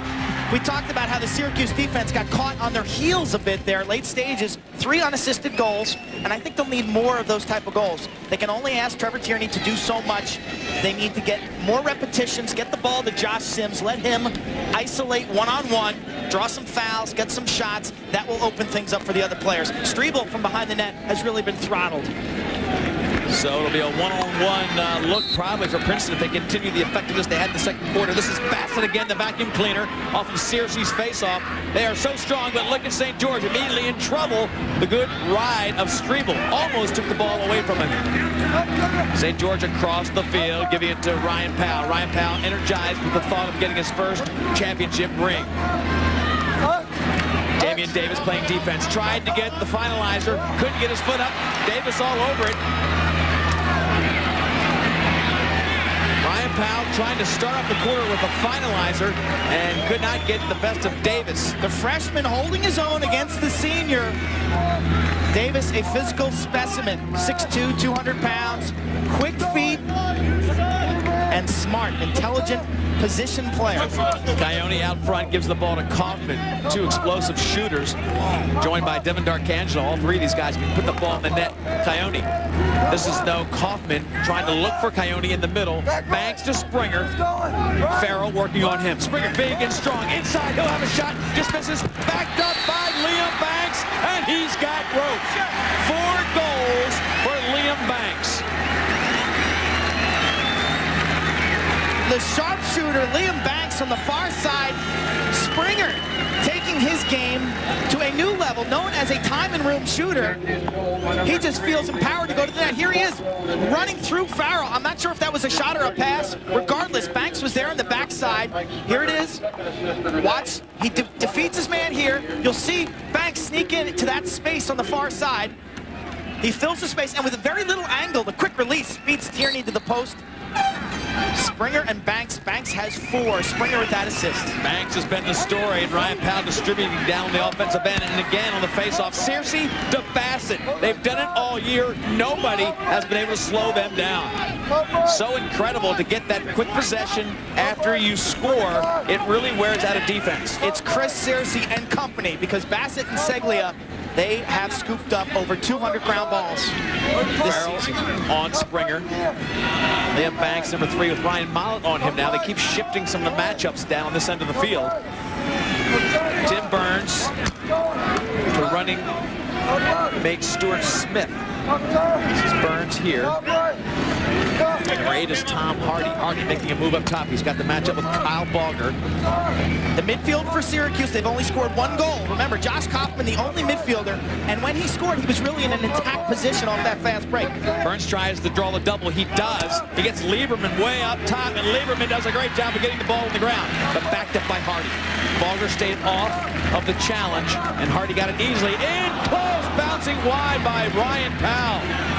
Picked up by Mollett. No, this is Farrell. Farrell looks far side to get Lieberman the ball. He does. Hardy presents a problem to him. Lieberman will be pressured here. Lieberman, the freshman who wasn't starting at the beginning of the year when this team was beaten by Virginia. They found him shortly afterwards, and Burns gets the loose ball. Here they go. They'll look to get unsettled. They act numbers. Far side. Hardy back to Banks again. The dip and dunk. He's got 5 goals. Transition will really hurt you if you give Syracuse the chance to run and gun. Back-to-back goals. It started with the Lieberman turnover. Princeton's attack needed to help Brian Lieberman out. They get it up the field in the 5-on-4. Hardy somehow finds Banks on the near side. 5 goals, and Liam Banks has not missed a goal. Beautiful no-look pass through the defense. Farrell caught upfield. Failed to see that Banks was just cherry-picking behind the defense.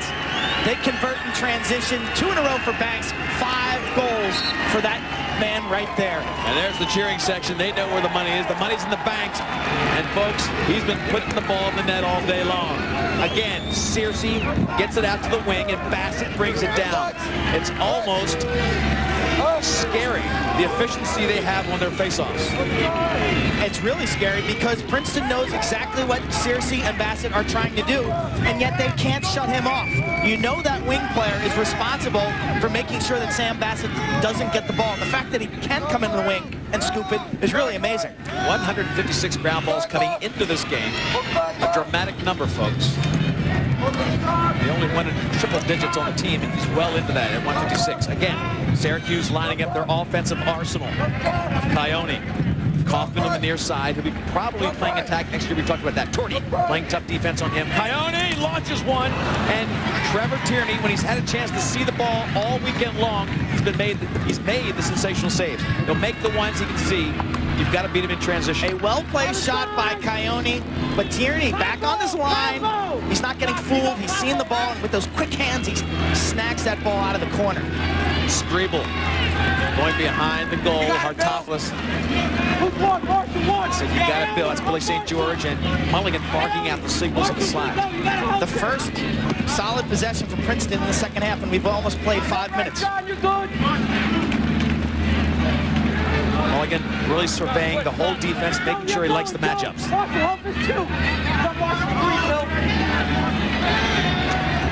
Syracuse empowered by the goals that started this half of play. 2 by Banks. Banks has scored 3 in a row if you count the last one of the first half for his team. Syracuse has started each quarter in this game with runs. 4-goal first quarter, 2 goals in a row to start the second quarter, now 2 in a row to start the second half. O'Shaughnessy tried to get it back to Strebel, and he was pancaked by the Syracuse defense. 4-on-3 going this way. They love transition. They could not get it to Stesson's stick. Stetson may be looking up a little bit because he knew he had some numbers. Ball goes out of bounds, and Princeton will get possession. That is textbook Syracuse. Desco saying, come down. How about the big-time hit on O'Shaughnessy? A senior that'll be leaving this team. One of only 2 seniors that are getting really regular time on this rotation. Sims they rely on, of course, as the 3-time first-team All-American. And then O'Shaughnessy from Denver. Princeton coming down now. A little bit more urgency in their step. Hartopoulos back to Strebel, and Glatzel's got him measured. Who's one here? You're one, Bill. Marshall, 2. Dan Clark's got a great right-handed shot. Hartopoulos, no threat from back there. Looks to the middle. They're really staying a little bit wide. Quint, this probably won't get it done with a 6-goal deficit. They're looking inside to the stack of players in front of the goal. Josh Sims. Pipe shot. Beautiful job by Dan Clark. He got the little one-on-one going, and he beat Mulligan to the stick side. And Mulligan was very fortunate that that post was there. He never picked this ball up out of the shooter's stick. There's Clark, right-handed move. Keep your eye on the ball as it rattles off the post. Mulligan just late to get on that. I didn't realize how close Clark was, though. He had gained leverage to about 8 yards, so that was a pretty good shot opportunity by Clark. That really was a nice offensive set, reminiscent of that second quarter when they had some one-on-ones, got the shots. They really took advantage of a couple unsettled situations, too, where they broke down the defense. As a goalie in that situation, you think the shooter's going to shoot for the far post. And when they bring it back to the near side, sometimes you can be confused. And Mulligan really didn't seem smooth on that save. Especially as a lefty, he threw it about 4 inches from his stick and almost got it in there. Syracuse. Bogger playing defense. Watch the Princeton defense, how they pack it inside. They're inside about a 12-yard perimeter in front of their goalie, Trevor Tierney. Tom Hardy gets behind Liam Banks, has Ryan Mullen on him. Now Farrell playing defense behind on Springer. Farrell played last year with his brother on the defensive Princeton, rather. He wound up for that one, but Barrier came in to double team. Jump shot by Springer. I want to remind everybody that we've got an exclusive tonight, 6:30, an exclusive with Bobby Knight. It's Tuesday, I'm sorry, at 6:30. Exclusive with Bobby Knight at Assembly Hall. Don't miss that on Sports Center. 6:30 p.m. Tuesday, Bobby Knight at Assembly Hall with Digger Phelps and Roy Firestone on ESPN. Meanwhile, back on the field, Liam Banks picks up the loose ball. Up top, watch out, trouble with Timmy Burns. And Trevor Tierney again read it perfectly. Banks saying, slow down, calm down. I tell you, Trevor Tierney has been sensational when he gets a chance to see the ball. He waits for it to come out of the stick, and then he goes right to where the location is. Very tough to beat with time. There's a hard shot with velocity, and this one, no chance for Trevor Tierney. You talk about the cannon shot, and Quint, this guy has more velocity than anybody on the Syracuse team. He is as imposing of a shooter as I have ever seen in this game. 6'3", 210. Watch him position himself right here.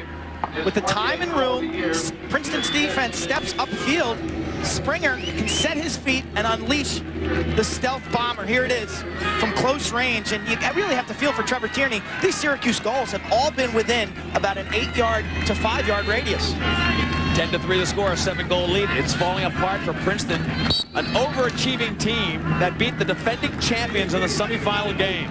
Nobody thought they would, even though they were the 3rd seed. Virginia was the 2nd. People were planning to watch the rematch of last year's game. Well, Princeton ruined that with a just perfectly played game. Watch out in front. Syracuse again with a rocket to the right-handed side, with Chris Searcy getting one of his few shots. This is the coach's wife, Helen Tierney, on the sideline. She really has a lot going on. You've got 2 of your sons playing, and of course your husband going for the national champion. There is Trevor, and on the offensive end, Brendan, number 2. 40, go! I haven't seen a lot of Brendan, even though he had the winning shot in the semifinal game. He has not had a lot of field time today. Off the pipe with this one. Kaufman with just a laser shot to the left of Tierney. Kaufman, the heir apparent in this program. He'll be their go-to guy on the offense next season when Ryan Powell leaves. There's Kaufman slipping a little bit, backed up by Banks. Banks, talk about overachievers. Look at this guy. Not the biggest, not the fastest, not the best offensive stick skills, but he is a champion in every sense of the world with 5 goals on the day. And he complements the rest of the Syracuse offense so well. His intelligence around the goal, he realizes that Springer's the shooter, Powell's the playmaker. Somewhere he needs to fit his skills in between them, and he has done a fabulous job. 2 players on this team. There's the younger Tierney now, Brendan Tierney, number 2. As Strebel gets him behind, so he hadn't had a lot of playing time, but now he's on there. They're trying to shake it up and get a little something going. Louis St. George will play Brendan Tierney as Strebel starts behind.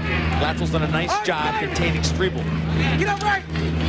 You good, Danny? Get up! Danny Clark working from behind. Big shot by Tierney. They got one up top, but St. George put the stick in his face and took away a lot of the effectiveness. St. George was late getting there. He was staring at the ball. But Mulligan, being a left-hander there, really helped him. His stick was to the wide side of the goal. Glatzel forces it inside. Great feed and an even better save by Tierney. Glatzel found Springer with a backhanded feed, and he's still down there working the ball. Put it right in front of Springer, Quinn. He had to catch it backhanded and then immediately redirect it toward the goal, and Tierney still was quick enough to make the block. Springer with the quick hands just redirected that pass. And somehow Trevor Tierney followed that the entire way. 5.5 left in the 3rd quarter. 7 goals separating these 2 teams. Unusual in this championship series. We've seen some great ones over the years, and if it's going to be a 1-goal game, you better watch out, because Princeton normally wins those. Syracuse very intent on making sure the margin stays wide. Princeton appears to be packing it in a zone defense. Cat and mouse with the hero of the day, Liam Banks.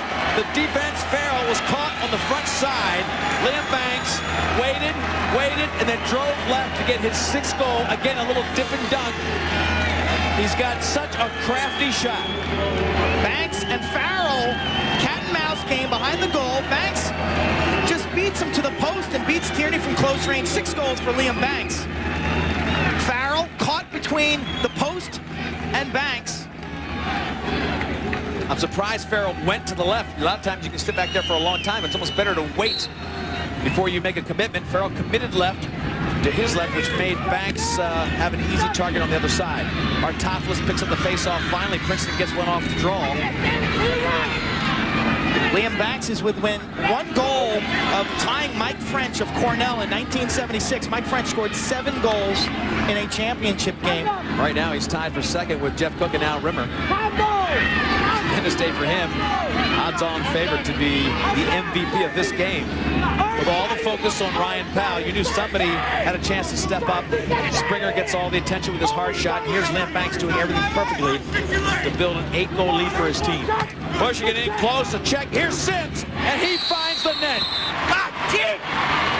Great play by Sims. The ball went through the intended target, but Sims was there to pick it up, and he didn't waste any time putting it back off stick side on Mulligan. Josh Sims. This ball will trickle through the defense to Sims. Precision, accuracy, well placed. Nearly an impossible save from Mulligan. Sims about 32% from the field. A 3-time first-team All-American selection. He gets on the board, his first goal of the game. Here it is again. The ball will just trickle through. There's no defense. Watch him plant his feet, straight overhand.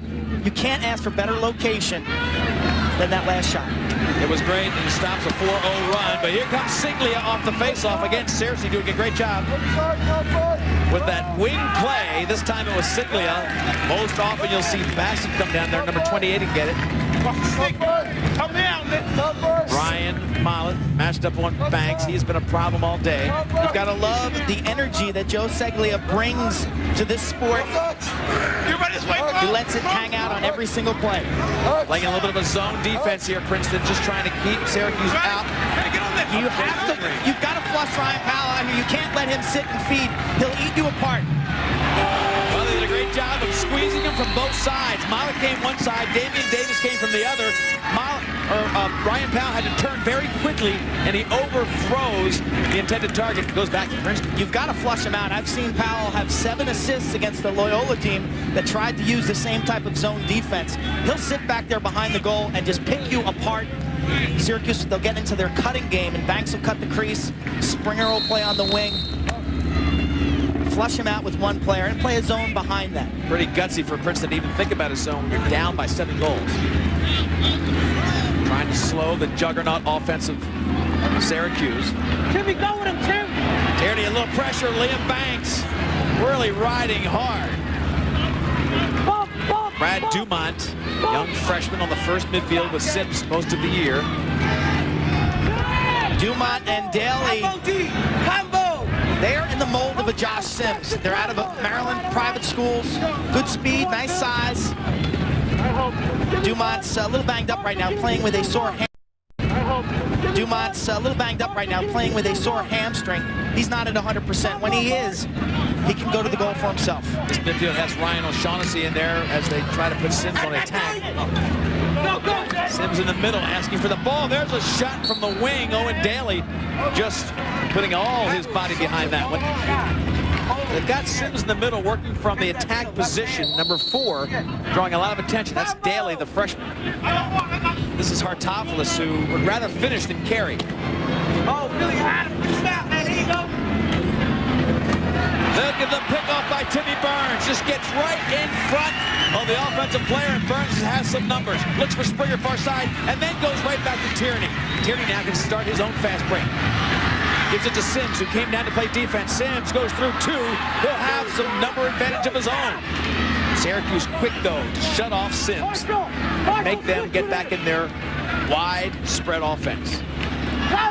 It all started with Brad Dumont getting the ball picked off by Timmy Burns. And Burns there trying to really rag Dumont. Dumont comes in and gets a shot.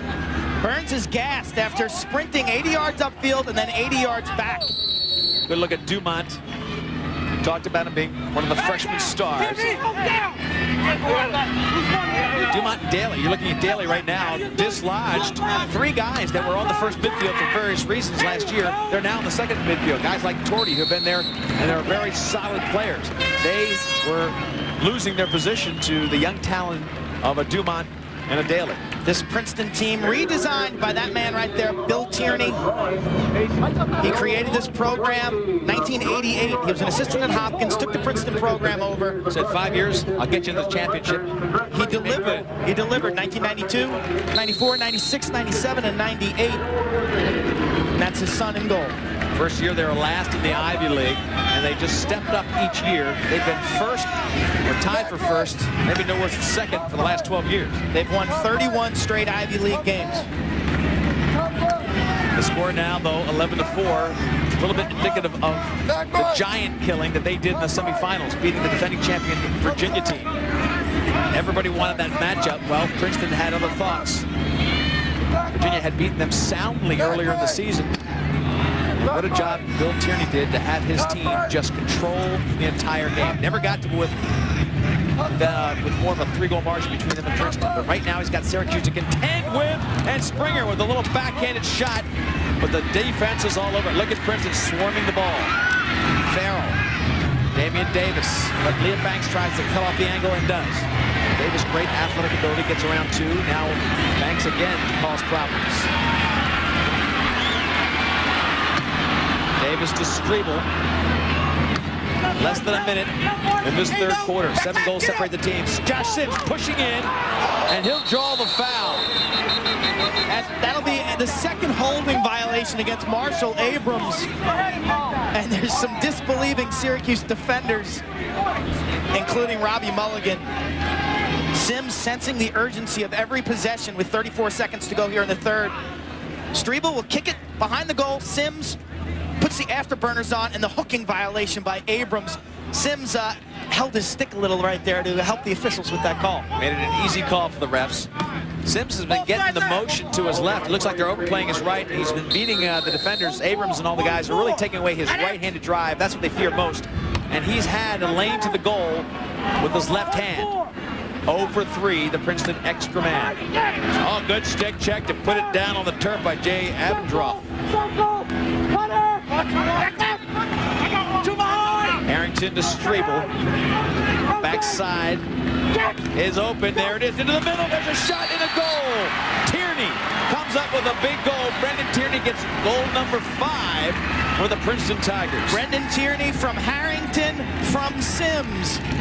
Princeton starts this formation with 2 players behind the goal.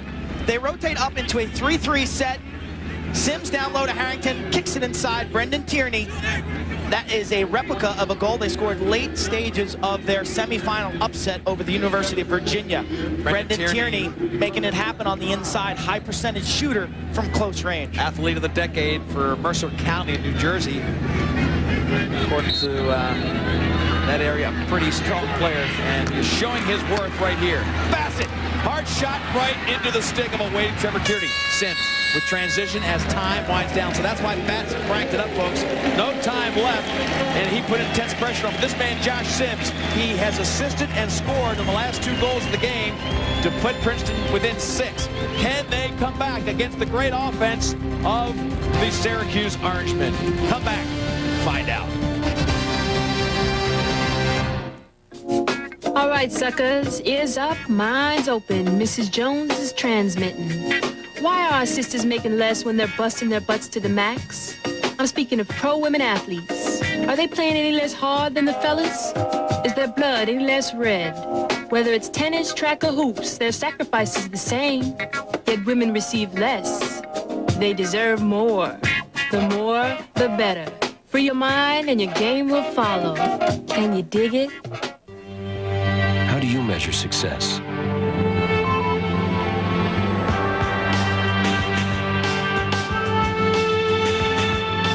Presenting iChoice from Morgan Stanley Dean Witter, a dynamic new financial program that lets you achieve your success your way. How do you measure success? At Morgan Stanley Dean Witter, we measure success one investor at a time. I'm bluer than my suede shoes. This'll make you feel good. Hey! Mercy. That's Bruce, baby. One fruit party at the county jail. James Brown was there and he began to whip.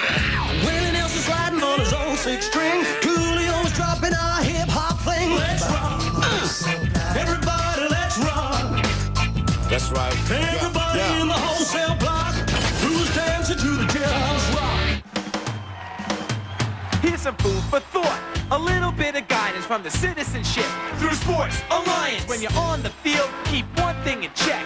Be a good sport and focus on respect. Respect? That's right, ain't it a trip? It's all about teamwork and sportsmanship. When you're on the court, use your intellect and be a good sport, focus on respect. I'm Sid Dempsey, president of the NCAA, and I want you to focus on respect. Fans from upstate New York rooting on the Syracuse team. They love ESPN's exclusive coverage of the championship. And last year, Quint, it was a different story for Syracuse. The Virginia Cavaliers, with a explosive first half. Drew McKnight and Connor Gill, too much for the Syracuse team to handle. Virginia wins the championship in '99, but Syracuse is back in 2000. Fans are all over it. They bust down here and follow religiously this team around. They love the Syracuse Orangemen's run and gun style. Numbers through 3. Third quarter numbers, Trevor Tierney, 13 saves. Mulligan only tested 5 times. Ground balls. Look at that domination by the Syracuse midfielders. 45 ground balls. Important possessions on the face-off for Princeton. They've got to get the ball in their stick to make up 6 goals and then figure out how to beat the great defense of the Syracuse team. Fourth quarter has not been kind over the year to Princeton. Take a look at the 1 through 3 today. 4-0 in the first, of course, that was the big margin. Play them evenly in the second, that was their big moment. And then the third was so critical, but Syracuse beats them in the third. And again, throughout this year, at least, Quint, the fourth quarter has not been good to Princeton. No, it hasn't. Well. Layup Banks, far side, fake, a little motion. Ryan Powell faked a shot.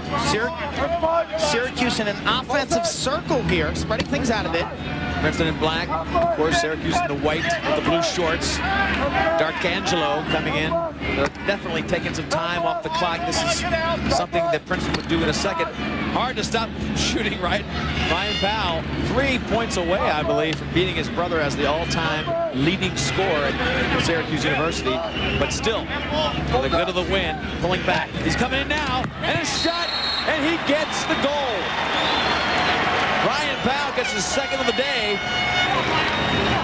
They worked it. It's his third of the day. They worked it 2 or 3 times to him. Finally, Quint, after faking twice, he brings it in and cans it. Powell on an assist from Banks. The isolation, low to high. Tierney went down to his knees. Powell elevates to the top shelf. His 3rd goal of the game, his 45th of the season. Consensus first-team All-American and perhaps the player of the year. I certainly think he deserves it. He is 1 away from catching his brother atop the Syracuse all-time leaderboard. Well, Casey Powell is here. Trying to glance at the crowd to find him, but you know he feels good about it either way. His brother has been such an inspirational leader for the Syracuse team, picking up the number 22, which has become a fabled number at Syracuse, worn first by and made famous by Gary Gait. And then Charlie Lockwood. Everybody who picked up that number had to live up to its stature. Casey did it, and in his junior year, after Casey left, Ryan Powell asked for number 22. Layup Banks, and big pressure by Balger. Smith on the crease. Powell behind. Syracuse making Princeton extend their defense, and a lot of rotation makes it tough for Princeton to log on to which slide's coming from where. Springer, big fake, dishes down below. Liam Banks goes with Farrell's pressure to well past the goal line extended. Syracuse, a well-designed offense today. John Desko, the head coach, giving a lot of credit to Kevin Donahue, the assistant, and Roy Simmons III for his work. Well, he said Roy Simmons III really is the one who has really brought the zone into this and the different look and the different slide packages. It was always Desko's defense, and Desko is a man-to-man guy. Their ability to score against this Princeton defense was questioned in the mid-90s. They've really figured it out. Of course, with the great teams they've had, offense was always talked about, but if you look at the great teams that won championships, they always had an impressive pack of defensive players and a pretty exceptional goalie back there to back them up. Syracuse again making Princeton get more aggressive. They're going to make Princeton extend the defense, and then they will take their punch at the goal. Right there's a shot. Tierney saves him, and Farrell gets the loose ball. Smith drags him. A well-designed play by Syracuse. Tierney got his butt end. He made that save with his left hand. Terrific. Farrell had Torney inside, but Smith backed it up. And good job by Torney to run out the shot. He's closest to that shot, so the ball will stay in Princeton's end. Nice look by Farrell. He really put some pressure on the defensive end of Syracuse. Held the ball the whole way. Mulligan working the officials. Ball back in Josh Sims' stick. This is their first team All-America 3 years in a row. Oh, Owen Daly had a shot from behind. Timmy Burns puts the check on him. A little bit slow reacting. The If Owen Daly was moving with that speed, he would have had tough pressure. Illegal procedure against Princeton. There was some slashing going on in that last melee in front of the Syracuse goal. I hope Bill Tierney's ticker is healthy, because I'm telling you, he is worked up. Both sides now. A late substitution on the far side. That's the second call that has gone against Syracuse out of the box. Let me tell you, there are plenty of substitutions in this game, over 400 per game. It's got to be pretty much a 6-on-6 game. Transition slowed down a little bit by the specialization of the game of lacrosse. Princeton now with a chance to try to get some of these goals back. Ryan O'Shaughnessy gets it behind a Strebel. O'Shaughnessy with Smith, the short stick on him. They like that matchup. Daly gets it over to Dumont. Dumont, nice juke move inside. He'll have a shot, right-handed shot, and an arm save. Mulligan just punched it with his fist to take it wide. Dumont with the penetration. Mulligan rising to the occasion. 6 saves. Most of the Princeton shots have been from close range lately. They took some outside shots in the first quarter. Not well-directed shots. That last one from Dumont was well-placed. O'Shaughnessy again will lock up on that short stick defense and try to get a good shot. That one goes in, but beautifully placed off-stick shot. Mulligan had it read, and he is feeling pretty confident and playing that way. Play St. George, working with Abrams.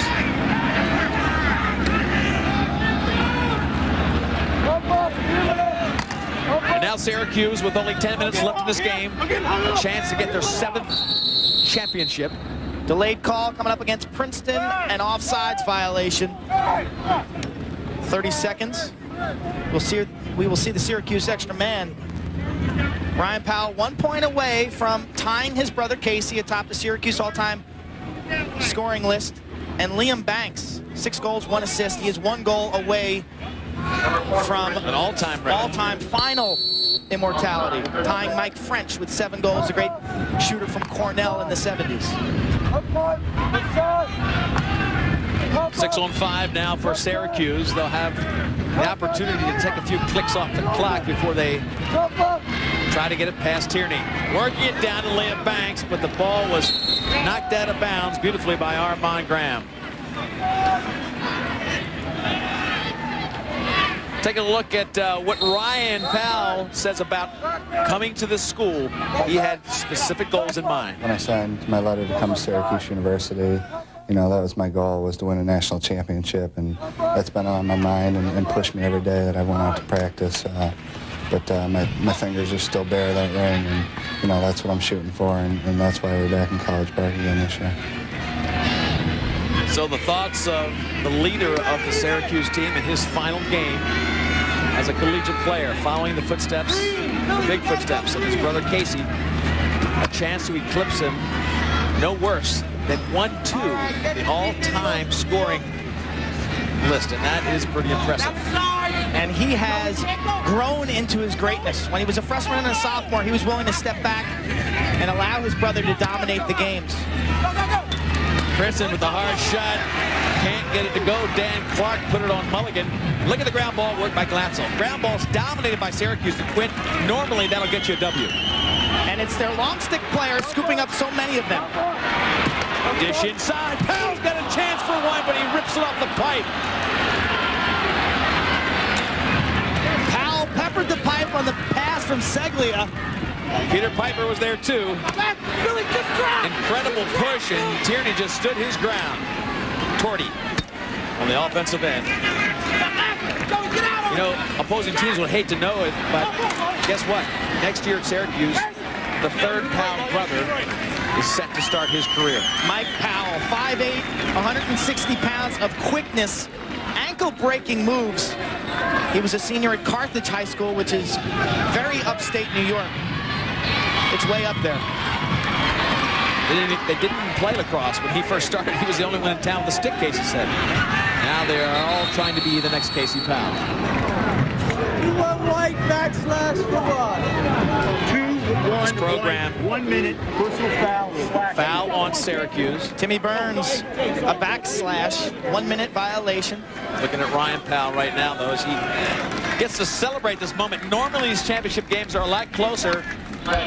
Syracuse, of course, has been in many close ones. Last year, a 2-goal loss to Virginia. The chance to have a 7-goal lead with 7:50 left, Quint, is a moment you want to really savor. Extra man for Princeton. They've scored 1 goal in 4 attempts. Syracuse shutting off Josh Sims, top of the box. A pair of fours. Dan Stessen has shut him off. Everybody practices on the shutoff because it's the defense du jour this year.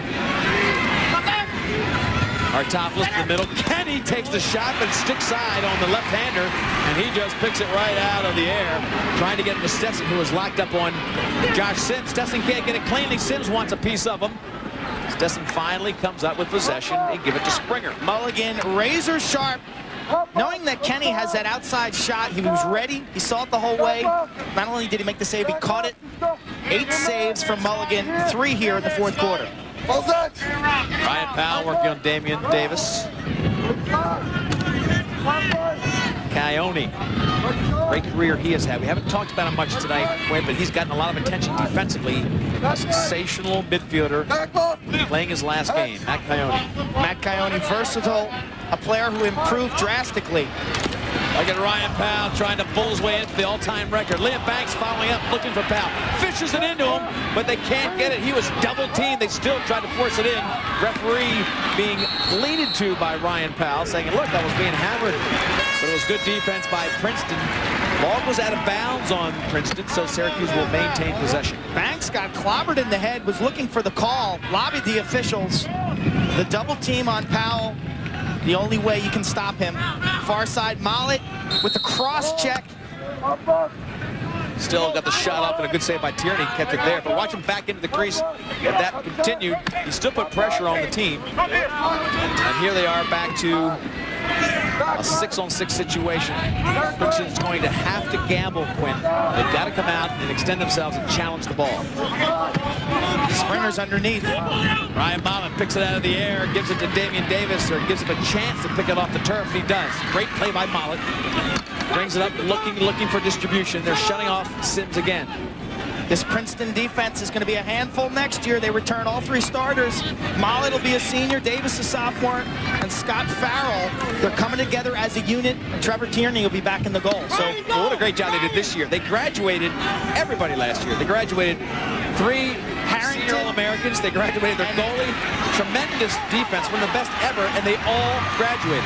Kurt Lunkenheimer of that team, a 4-year starter for Princeton. He's the defensive coordinator this year, only 22 years old. Bill Tierney only has high praise for what he has done with this defense. Brendan Tierney gets a little smack from behind by Billy St. George. St. George padding his numbers of as the leading fouler on the defense. 9 penalties for 7 minutes coming into this game. St. George has that killer instinct and the timing that you need to be a hitter in this sport. The ball's loose. Watch him move upfield. Tierney didn't turn, so that's a push from behind. Had Tierney turned quickly, St. George would have leveled him. St. George got great experience last year, starting the whole season, mostly because Glatzel was ineligible for the whole year, but it gave him great experience. It makes this year's defense extra special. They've got to not waste much time. Tierney with a good shot. The play worked perfectly, but Mulligan got one of his legs on it. Good save. Sims picks it up in midfield. He'll dish, or he'll take it to the cooker. Avendroth trying to put something on him, and the double team from Abrams takes the shot wide, but Sims trying to do it all himself. The classy midfielder trying to bring his team, close down the 7-goal margin between Princeton and Syracuse. Mulligan with the kick save, the outlet pass picked off. That's never say die for Josh Sims, the hustle. Team's in even strength now. Strebel, not a factor today. They've done a great job of really just cutting Strebel away from or off of the effective passing lanes. Glatzel has done that to Strebel 2 games in a row, the regular season game, and now this national championship game. Burns playing defense. Artopoulos tries to force it to Tierney. Sims picks it up. He likes room. Let's see if he takes it on himself. He's got Stetson, a nice matchup. They're looking to double. Burns just stays there to double him. Here comes another double. He's got 3 guys playing him. He gives up to Strebel, and Strebel finds the net. Beautiful job by Josh Sims. First double team, then triple team. Finally, he just turns and finds his attackman Strebel. And he gunned that ball to Strebel. That's a look at Sims with the assist. Strebel with the goal. Sims will draw a crowd. Stetson, and then you'll see Marshall Abrams step up for the double. Right there. He's double teamed. He looks away. Watch him gun this ball across the face of the field. Head up the whole time, and on a line, Strebel catches that beautiful assist by Josh Sims. Sensing the double team, looked away and found his teammate Matt Strebel for the goal. Syracuse winning 14 of 21 face-offs. Tremendous job. Bassett, we've seen it all day long. Teams have watched him do it all day long. They watch tape, as you mentioned, Quint. They know what he's going to do. They can't stop him. And with Searcy and Bassett working that possession, very tough to follow up on a goal like Princeton just scored with another possession, because Syracuse just gets it back with Searcy. What is the weakness of this Syracuse team? Not much you can look at on paper, that's for sure. They had a mental breakdown earlier in the season. They lost to Cornell. Dave Petromalo doing a nice job at Cornell. But Syracuse had played a game earlier that weekend. They played Cornell on a Tuesday, and they lost to the building Cornell program. Mentally not ready. If that might be the only Achilles heel, if that is one. They had beaten Loyola on a Friday night where they played a terrific fourth quarter. They busked across town to Ithaca, New York, and Petromalo and his young squad ambushed the Orange. Other than that, it's been a perfect season for Syracuse. This might have been Ryan Powell's next point, but they couldn't get the ball up cleanly. He was parked on the goalie's right, waiting for the ball, and they couldn't get it cleanly, Quinn. It was a broken clear. Ryan was waiting for the guy to pick it up, anybody to pick it up, and feed him. He would have had a one-on-one with Tierney. They could not get the ball off the ground. Winship Ross come up with the ball on that one, and he lost a glove. That's why the whistle blew. The junior Winship Ross showing some courage. Sticks were flying, the bodies were flying also. Things getting a bit chippy here with a 6-goal margin. Trevor Tierney proving that he is one of the best with his performance on this championship weekend. Mulligan and the championship team equally as strong today. And what a field general Mulligan has been, Quinn. He's really been barking out, positioning his guys perfectly today. Strategically, very impressive. Syracuse, they've been burnt by 3 unassisted goals, but otherwise, they really look like they're solid in their concepts as far as who they're going to double, who they're not going to double, and they're clearing. With guys like Abrams and Glatzel, they get the ball off the ground, and they get the ball up the field efficiently without many mistakes. Smith on the clear. See if Syracuse is anxious to even get any more. They don't need any more. 6-goal lead with 2:20 left. Lee Felsmo, Quinn Kesselnick, ESPN's exclusive coverage of NCAA Lacrosse Championships. The whole weekend, and here we are with the championship game. Syracuse playing some reserve players, but Powell's still in the game. He's on the crease being shadowed by Damian Davis. So Syracuse now with a full substitute. They've got 5 subs in the game, but Powell remains to try to tie his brother's record. Out of the box. Inside of 2 minutes, they step out of that box, and that will give possession to the other team. And of course, interested bystander Casey Powell right there, the all-time leading scorer for Syracuse, the guy who did it with more flair than anybody before him, watching his brother challenge his record. Meanwhile, Sims again for Princeton, getting it done on that end of the field. Look at that, 36th goal of the season for Sims. A terrific career coming to an end for Josh Sims with that goal. His career started as a freshman in the finals. They won 2 national championships his freshman and sophomore year. Last year he had to watch the finals, but he's back. 3.5 grade point average in economics. He received the highest, the Roper Award at Princeton, which is the highest academic and athletic achievement you can receive.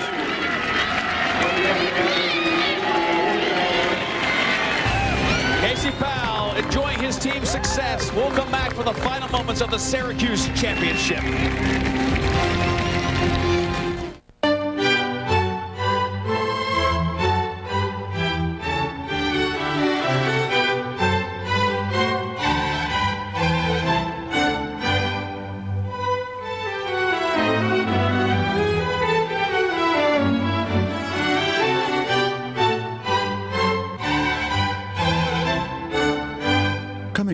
It's a true work of art at Dockside.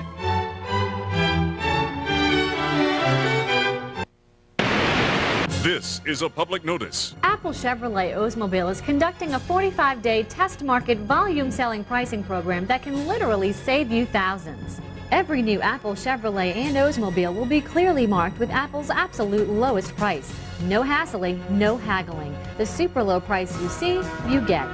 Plus, with these great incentives, Apple saves you even more. So come take advantage of this tremendous buying opportunity at Apple Chevrolet Oldsmobile in Riverhead. Syracuse breaking out of their huddle. Lee Fosbury and Quinn Kesnick bringing you the final moments of a Syracuse championship over a Princeton team that came to challenge after beating the defending champion. But this was 1995, Syracuse against an unbelievable Maryland team. Syracuse with a spurt in the late stages of the second quarter. Casey Powell right there beating the great Brian Doherty. Syracuse wins that game, 1995 champions. And it's been 5 years, but no double-decker sandwich today. The sandwich, of course, is if you are in between a class that gets a ring, a championship ring, you don't want to be a sandwich player at Syracuse. There are 2 graduating classes that have been sandwiched. And this would have been a double. Not to happen. Ryan Powell will get his wish, along with the other seniors, Matt Coyote and others. Facing off, Syracuse can't get it cleanly. Syracuse trying to get the possession. Illegal procedure on Princeton. The ball will go back to Syracuse, so they've got 1:43 left. Ryan Powell still parked behind his brother. And I think that's where he's going to stay, or is he on the field? Is he on the crease? He's on the crease. Still on the field, being shadowed by Damian Davis. Damian Davis does not want to be in the record book as the guy who gave that all-time record. Trying to push it into him, and Ryan could not collect it. Davis checks it, goes to Trevor Tierney. Princeton trying to clear the ball with Rod Gifford. Larraggy, the ball gets down around the midfield area. Big time hits. Syracuse coming up with Brett Walther just throwing the lumber. Timeout Princeton. Well, the Memorial Day magic for Princeton comes to a... We'll come back with our final moments of the fourth quarter. Stay with us.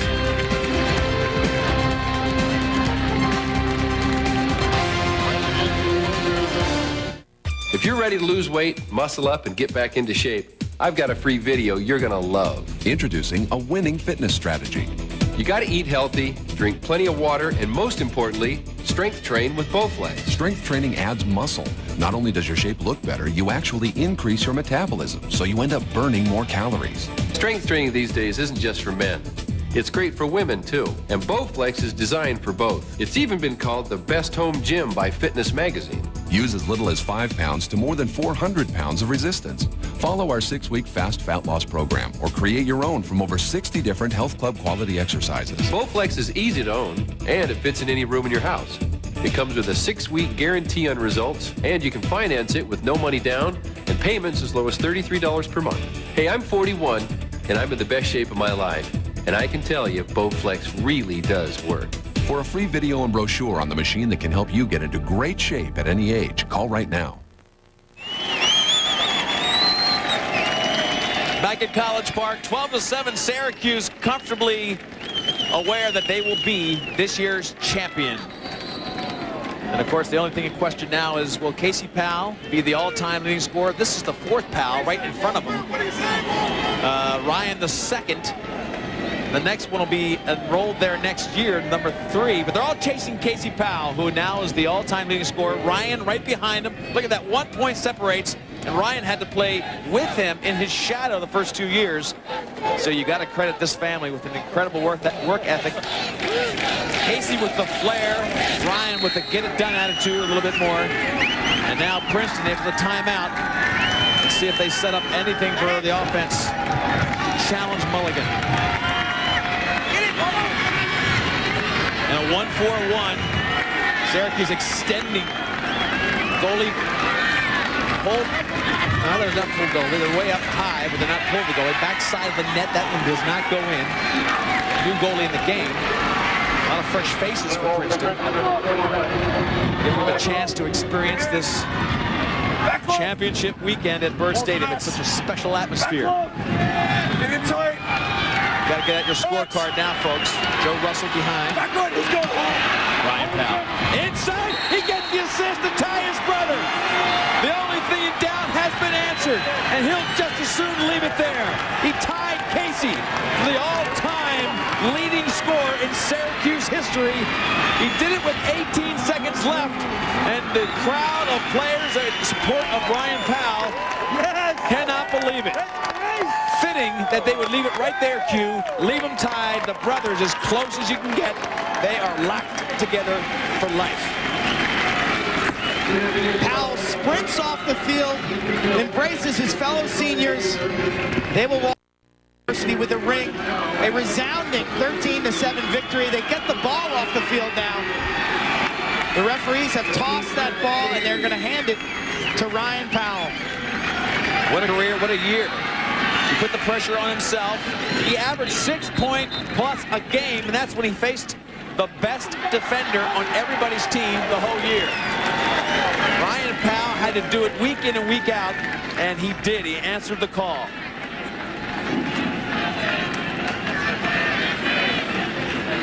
Syracuse. So he takes the tie with his brother. That's all he wanted. And I think if he had a chance to score another one, Quint, I think he turned it down. What a great moment for him. And you see Casey Powell, a little bit emotional on the sideline, looking for his brother. Casey could not get it done his senior year, didn't get a chance. A tremendous player. He lost in the semifinals to this team. But today, here's the record tying assist.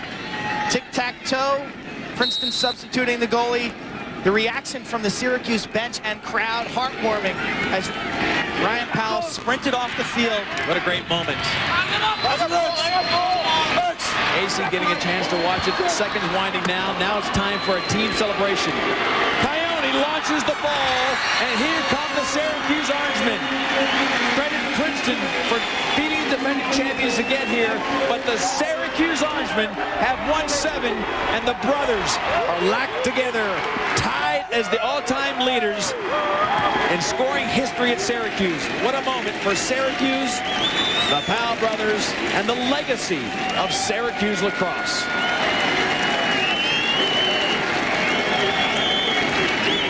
Ryan Powell, the little bro that followed Casey from Carthage to Syracuse.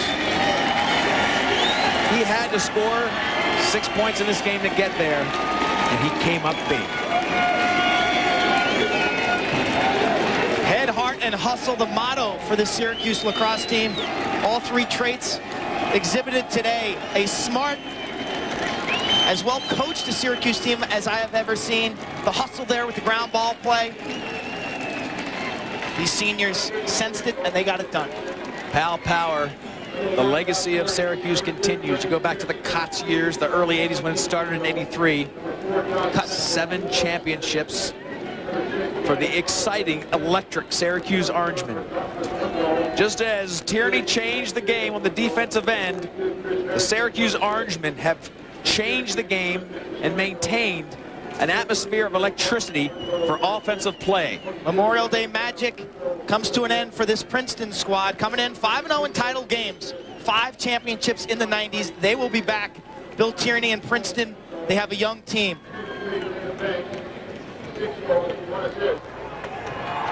Mulligan and Ryan Powell. Mulligan. No sandwich team here. They're getting the hardware. They're getting the ring. Everybody taking their turns congratulating Ryan Powell. Without question, the player of the year. Without question. Take a look at what happened moments ago after the game. Ending was not in doubt. Watch Casey, watch his brother tie him. All-time record, 287 points for a career at Syracuse. The Powell brothers writing themselves into the history books. A very special moment for the program and for the family. Syracuse now cutting down the nets. Each senior will take a piece And this will be the moment they'll remember forever. Syracuse coming out and doing what they've had to do week in and week out. And they beat a Princeton team that has a legacy as deep as theirs. Tremendous job for Tierney and Princeton to get here. Syracuse took care of business, and they get the championship for year 2000.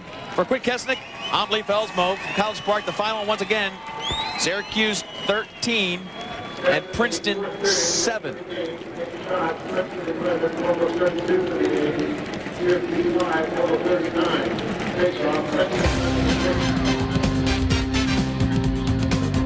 So the Princeton Tigers came in here expecting and hoping for a miracle, wearing the jerseys they wore in 1992. Ryan Powell came up big. Liam Banks with the game of his life.